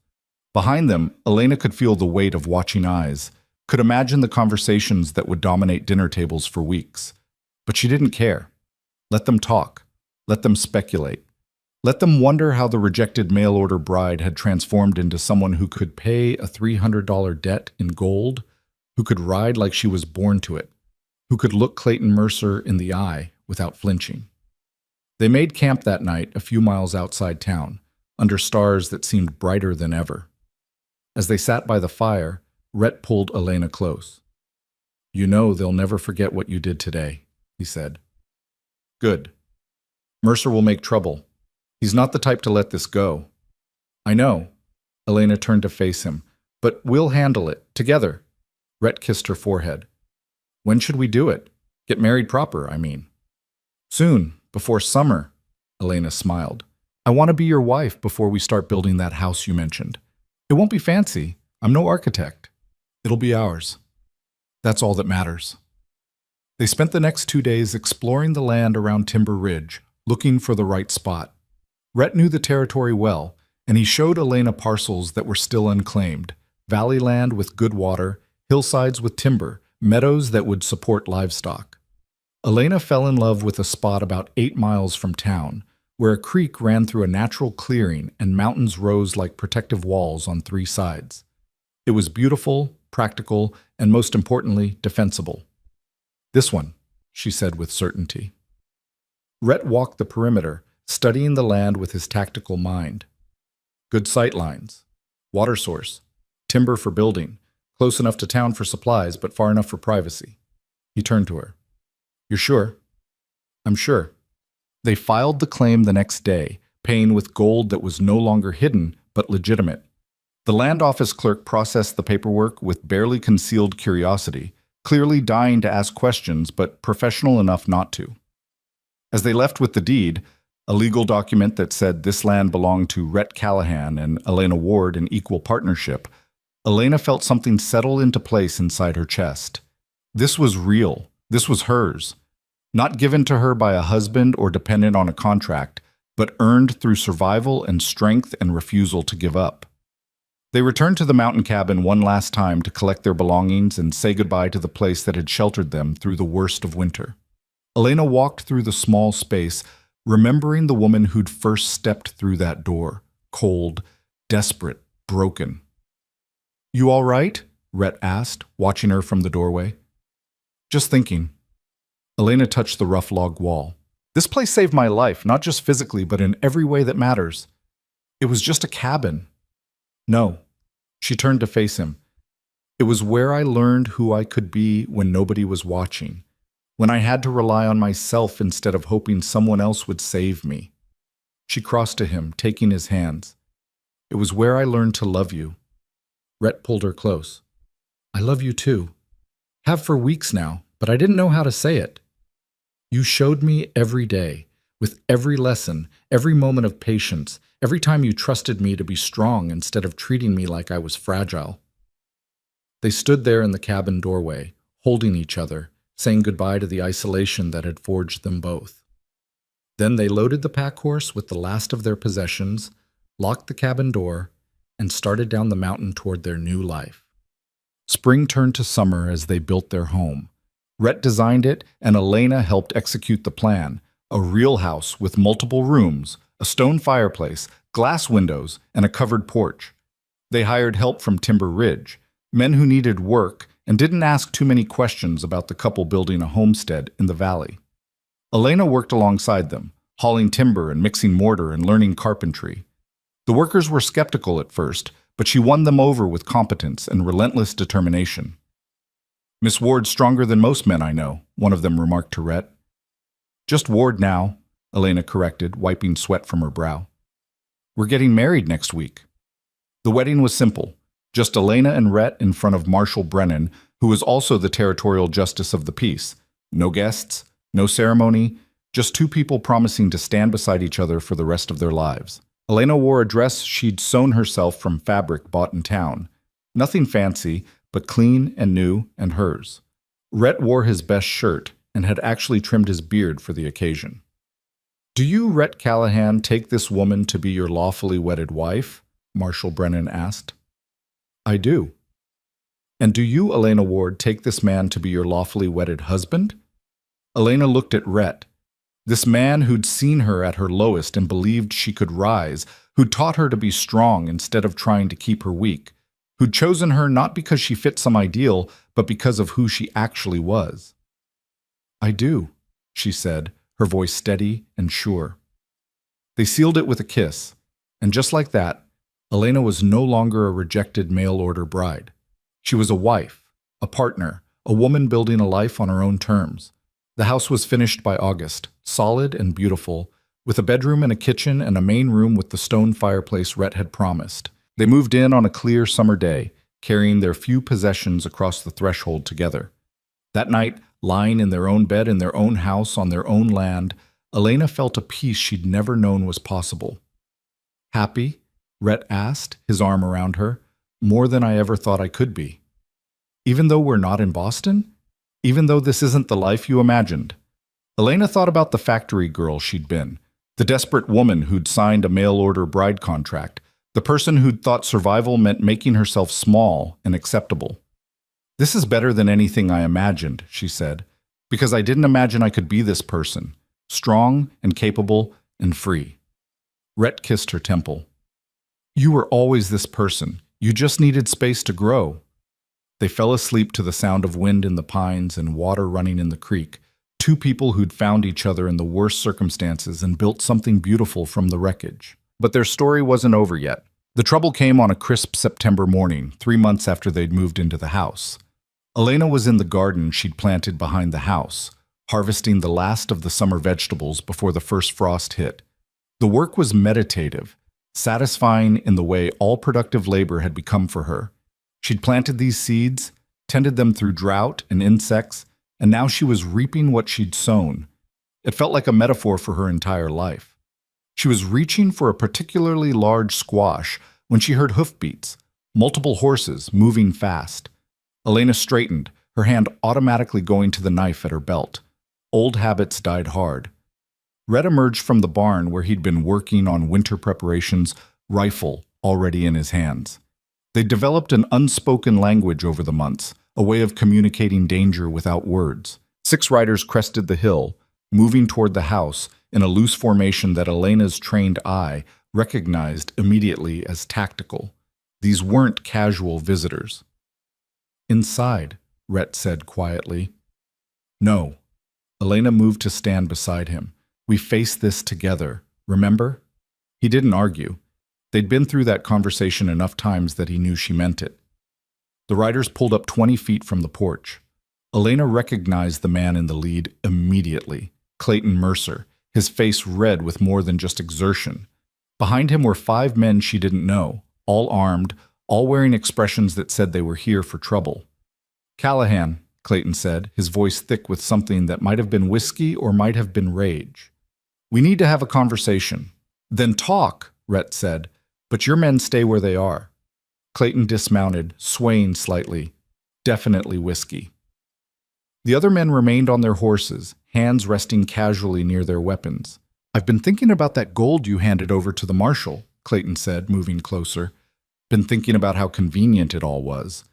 How you showed up with Confederate money right when you needed it." "I told the marshal where it came from." "You told him a story." "But see, I've been doing some asking around. Talked to some people who knew about Morrison's unit. They say there was more gold. A lot more. They say Morrison split it 6 ways and each man got close to $10,000. Elena felt tension coil in her stomach. She could see where this was going. "You gave the woman $300 to pay me off," Clayton continued. "Gave the marshal what? Another 1,000? 2? That leaves a whole lot of gold unaccounted for, Callahan. The rest is gone. Spent over 5 years. Liar." Clayton's face twisted. "You've been sitting on it.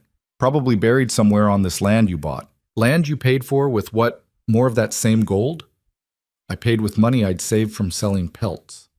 "More lies." Clayton gestured to his men. "We're here to collect what's owed. Call it back taxes on Confederate property. Call it redistribution. Call it whatever makes you feel better. But we're taking what should have been shared from the beginning." Rhett's grip on his rifle tightened. "There's nothing to take. The gold's gone." "Then you won't mind if we look around, just to be sure." "I mind very much. This is private property. You're trespassing." "We're 6 armed men against you and a woman." Clayton smiled nastily. "I don't think you're in a position to refuse." Elena stepped forward, her voice cutting clear. "You're making a mistake, Mercer. The only mistake here is thinking you two could humiliate me and get away with it." His eyes raked over her. "You think you're something special now? Think because you learned to wear pants and carry a gun that you're not still just a worthless woman nobody wanted?" The words should have hurt. 6 months ago, they would have destroyed her. But Elena had been forged in fire, and Clayton Mercer's opinion meant exactly nothing. "I think I'm someone who survived everything you and this world threw at me," she said calmly. "I think I'm someone who built a life from nothing while you drank away your chances. And I think you're about to make the last mistake of your life if you don't turn around and ride away." Clayton's hand dropped to his gun. "You threatening me?" "Warning you." Elena didn't move, didn't flinch. "You came here looking for gold that doesn't exist. You brought armed men onto our property with the intent to steal. The law's not going to look kindly on that." "The law's 8 miles away. A lot can happen before anyone knows we were here." One of Clayton's men shifted uncomfortably. "Mercer, maybe we should—" "Shut up, Davis!" Clayton's eyes never left Elena's face. "We're doing this. Start with the house. Tear it apart if you have to." 2 men dismounted and started toward the porch. Rhett raised his rifle. "That's far enough." "You going to shoot us all, Callahan? You might get 1, maybe 2, but the rest will kill you and your woman, and nobody will ever know what happened to you." Elena's mind raced, calculating odds and options. Rhett was right. They couldn't win a straight gunfight against 6 men, but they didn't have to fight straight. She caught Rhett's eye and gave him the smallest nod toward the tree line behind the riders. He understood immediately. "You want the gold?" Elena said loudly. "Fine. It's buried in the north pasture, about 100 yards up the hill, under the big pine tree." Clayton's eyes narrowed. "You're lying." "Why would I lie? You're going to tear the place apart anyway. Might as well tell you where it is and save you the trouble." She gestured dismissively. "Go look. But when you don't find anything, you leave. Deal?" Greed and suspicion warred across Clayton's face. Greed won. "Davis, Tucker, go check it out. The rest of you, watch these 2. Two men rode toward the north pasture. Elena counted heartbeats, waiting for the right moment. The remaining four men were distracted, watching their companions ride away. That's when she made her move. Elena dove behind the water trough as Rhett fired a shot into the air, not at the men, but at the horses. The animals reared and bolted, scattering the riders. In the chaos, Elena grabbed the rifle she'd hidden behind the trough that morning when she'd first heard the horses coming. Never unprepared, always thinking 3 moves ahead. Rhett had taught her well. She fired at the ground near one man's feet, sending him scrambling for cover. Rhett took out another man's horse, dropping the rider hard into the dirt. "Fall back to the house!" Rhett shouted. They ran, covering each other's retreat with practiced efficiency. Bullets whined past them, kicking up dirt. One grazed Elena's arm, a line of fire that she barely noticed through the adrenaline. They made it inside and barred the door. The house was built solid, with thick log walls and small windows that made good firing positions. They'd designed it for this possibility. "How many rounds?" Rhett asked, moving to the front window. 40. You?" "Same. Enough to hold them off until dark, maybe longer." Outside, Clayton was screaming orders. "Burn them out! Set fire to the barn!" Elena's heart clenched. The barn held their horses, their supplies, everything they'd worked for. But she couldn't think about that now. She positioned herself at the side window, watching the men spread out to surround the house. 4 still mounted, 2 on foot after their horses had bolted. "They're going to try to rush us," she said. "Let them try. They'll have to cross 40 feet of open ground to reach the house. We can pick them off." But Clayton was smarter than that. Instead of rushing, he sent 2 men to the barn while the others provided covering fire. Within minutes, smoke began to rise. Elena watched the barn burn, feeling rage and grief war inside her. All their hard work, all their plans. "We can't stay here," she said. "Once the barn's gone, they'll burn the house next." "I know."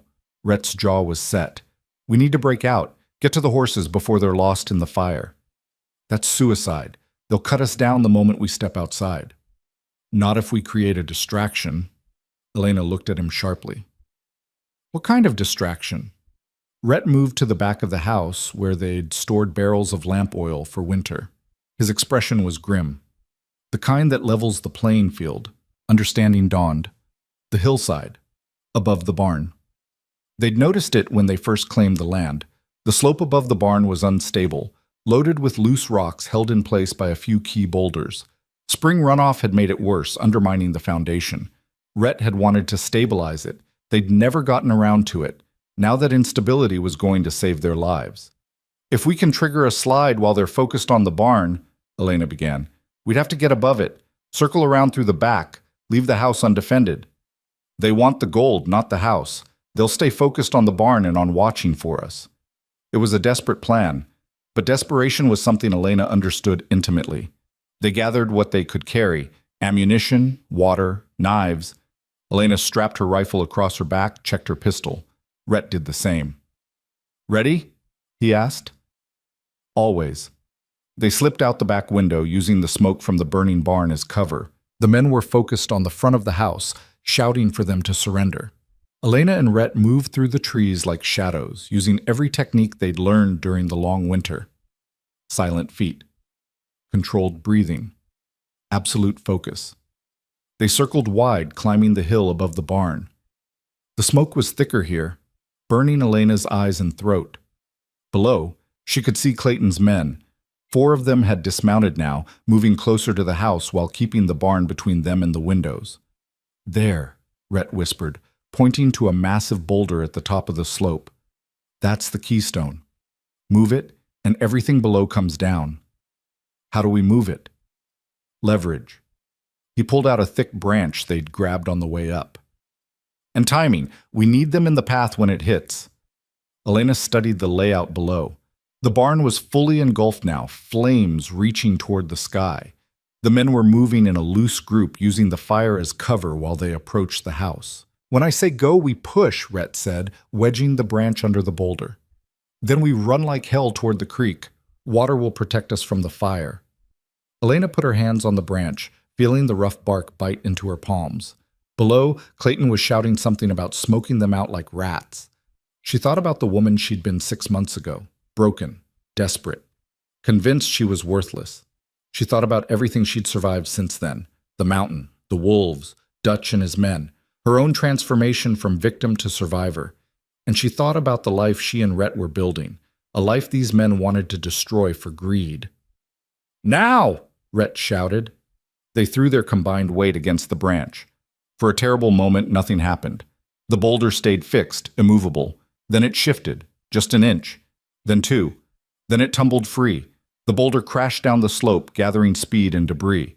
Other rocks joined it, then more, until half the hillside was moving in a thundering avalanche of stone and earth. "Run!" Rhett grabbed Elena's hand and they sprinted for the creek, the roar of the landslide chasing them like a living thing. Behind them, men screamed. Elena didn't look back. She focused on her feet, on breathing, on not falling as they crashed through underbrush and over rocks. The sound was deafening, earth moving in ways it was never meant to, reality reshaping itself with violent finality. They hit the creek at full speed, diving into the cold water just as the edge of the slide reached the stream bed. Rocks tumbled past them, splashing into the water, but the creek's course channeled the worst of it around them. When the world finally stopped shaking, Elena emerged from the water, coughing and gasping. Beside her, Rhett was doing the same, his face streaked with mud and blood from a cut on his forehead. They stared at what remained of their homestead. The barn was gone, buried under tons of rock and earth.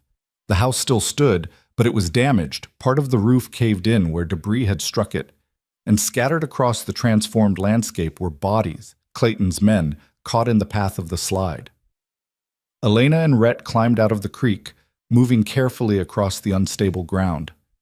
They found Clayton near where the barn had been, pinned under a boulder, but still alive, barely. His eyes focused on Elena, filled with pain and disbelief. You did this," he gasped. "You came here to rob us," Elena said, her voice steady despite her shaking hands. "To destroy everything we built. What did you think would happen? I should have let you freeze that first night. But you didn't, and I survived, and I became someone you couldn't break." Elena crouched beside him, not with pity, but with cold certainty. "That's the difference between us, Mercer. You think strength is about taking from others. I learned it's about refusing to be taken from." Clayton's breath rattled. "The gold, is there really?" "No," Rhett said. "We spent most of it building this life. The rest went to charity and Helena. We wanted no part of blood money." Clayton's eyes widened in disbelief, then dulled as the light left them. Elena stood, looking at the destruction around them. 4 men dead, their barn destroyed, their house damaged, everything they'd built threatened, but they were alive, and they were together. Marshal Brennan arrived the next day with a posse, having been alerted by Davis and Tucker, the 2 men who'd gone to check the north pasture and had fled when the landslide hit. They'd ridden straight to town, terrified and babbling about catastrophe. The marshal surveyed the scene with grim efficiency, taking statements from Elena and Rhett, examining the bodies, piecing together what had happened. "Self-defense," he concluded finally. "Clear as day. Mercer brought armed men onto your property with intent to rob and possibly kill you. You defended yourselves using the terrain. No law against that." "What about the others?" Elena asked. "Will their families come looking for revenge?" "Most of them were drifters, no family to speak of." The marshal paused.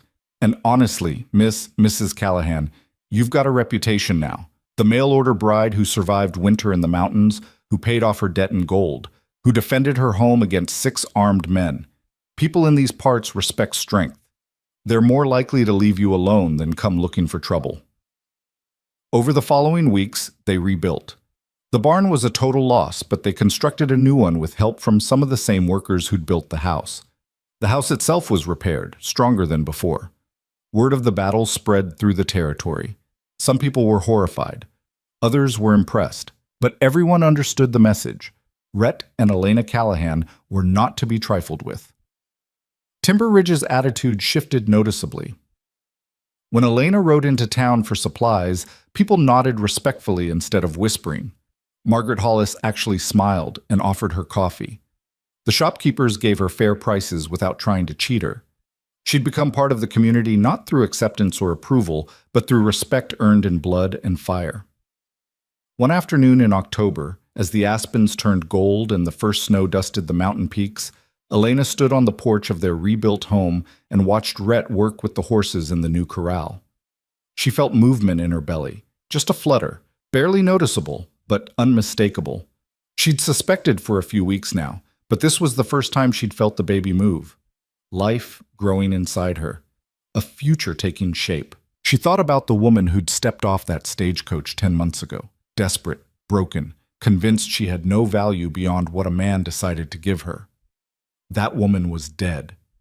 In her place stood someone who knew her own worth, who'd fought for her right to exist on her own terms, who'd built a life from nothing and defended it against those who would take it away.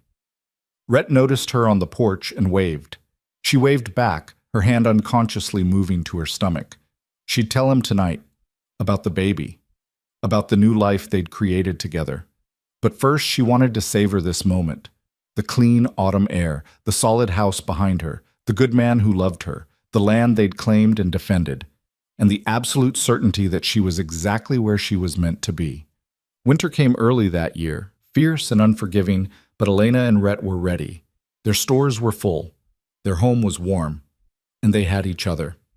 On a February night, almost exactly 1 year after Elena had first arrived in Montana, she went into labor.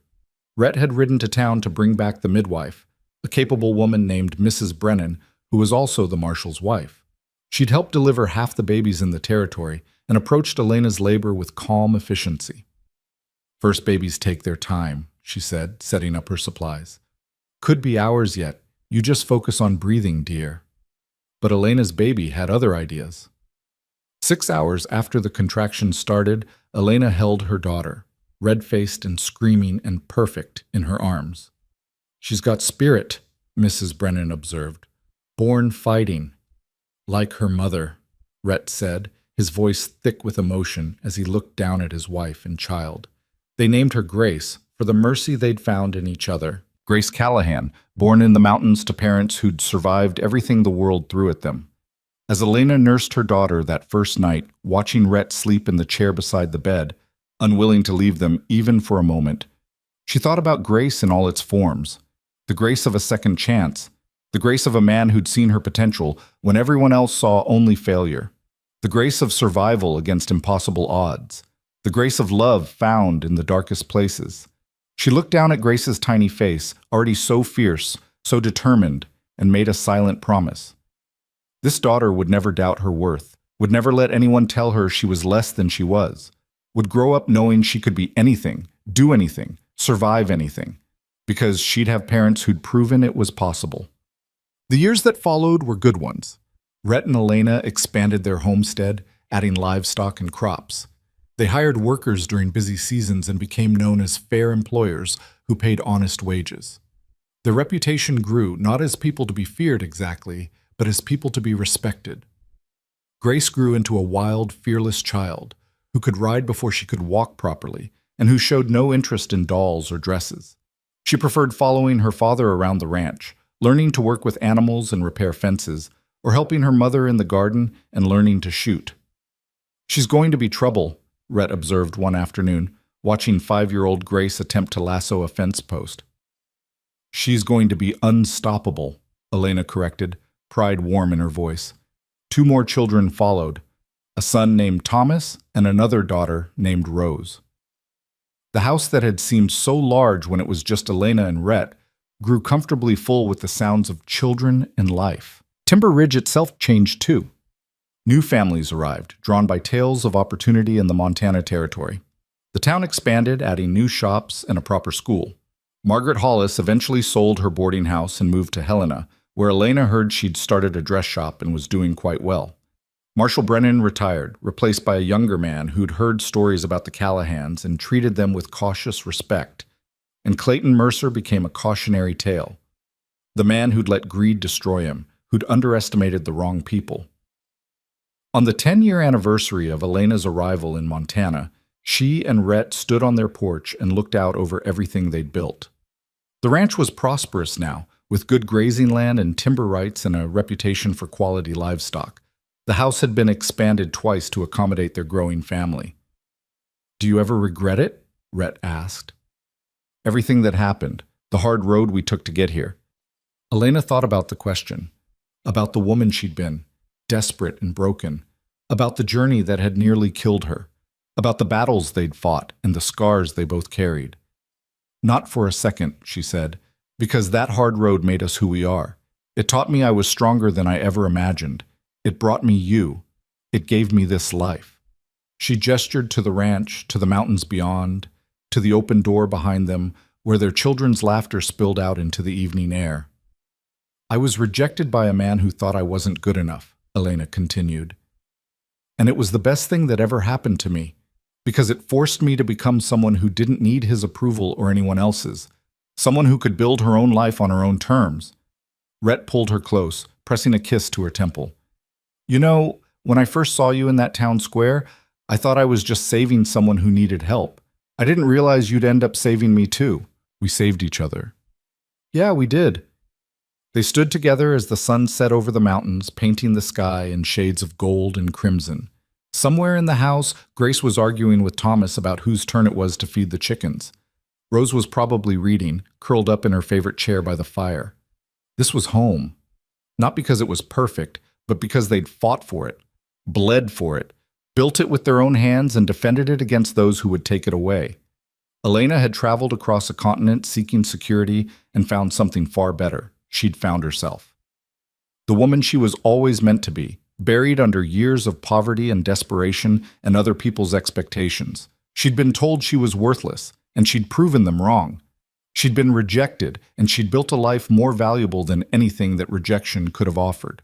She'd been broken, and she'd forged herself into something unbreakable. And she'd done it not by changing who she was to fit someone else's mold, but by discovering who she truly was and refusing to apologize for it. The mail-order bride who nobody wanted had become Elena Callahan, rancher, mother, survivor, and the architect of her own extraordinary life. And she wouldn't change a single moment of the journey that had brought her here. As the stars began to emerge in the darkening sky, Elena and Rhett walked back into their home, into the warmth and noise and beautiful chaos of the life they'd created together. The door closed behind them, shutting out the cold Montana night, sealing in the light and love and laughter that filled every corner of their hard-won paradise.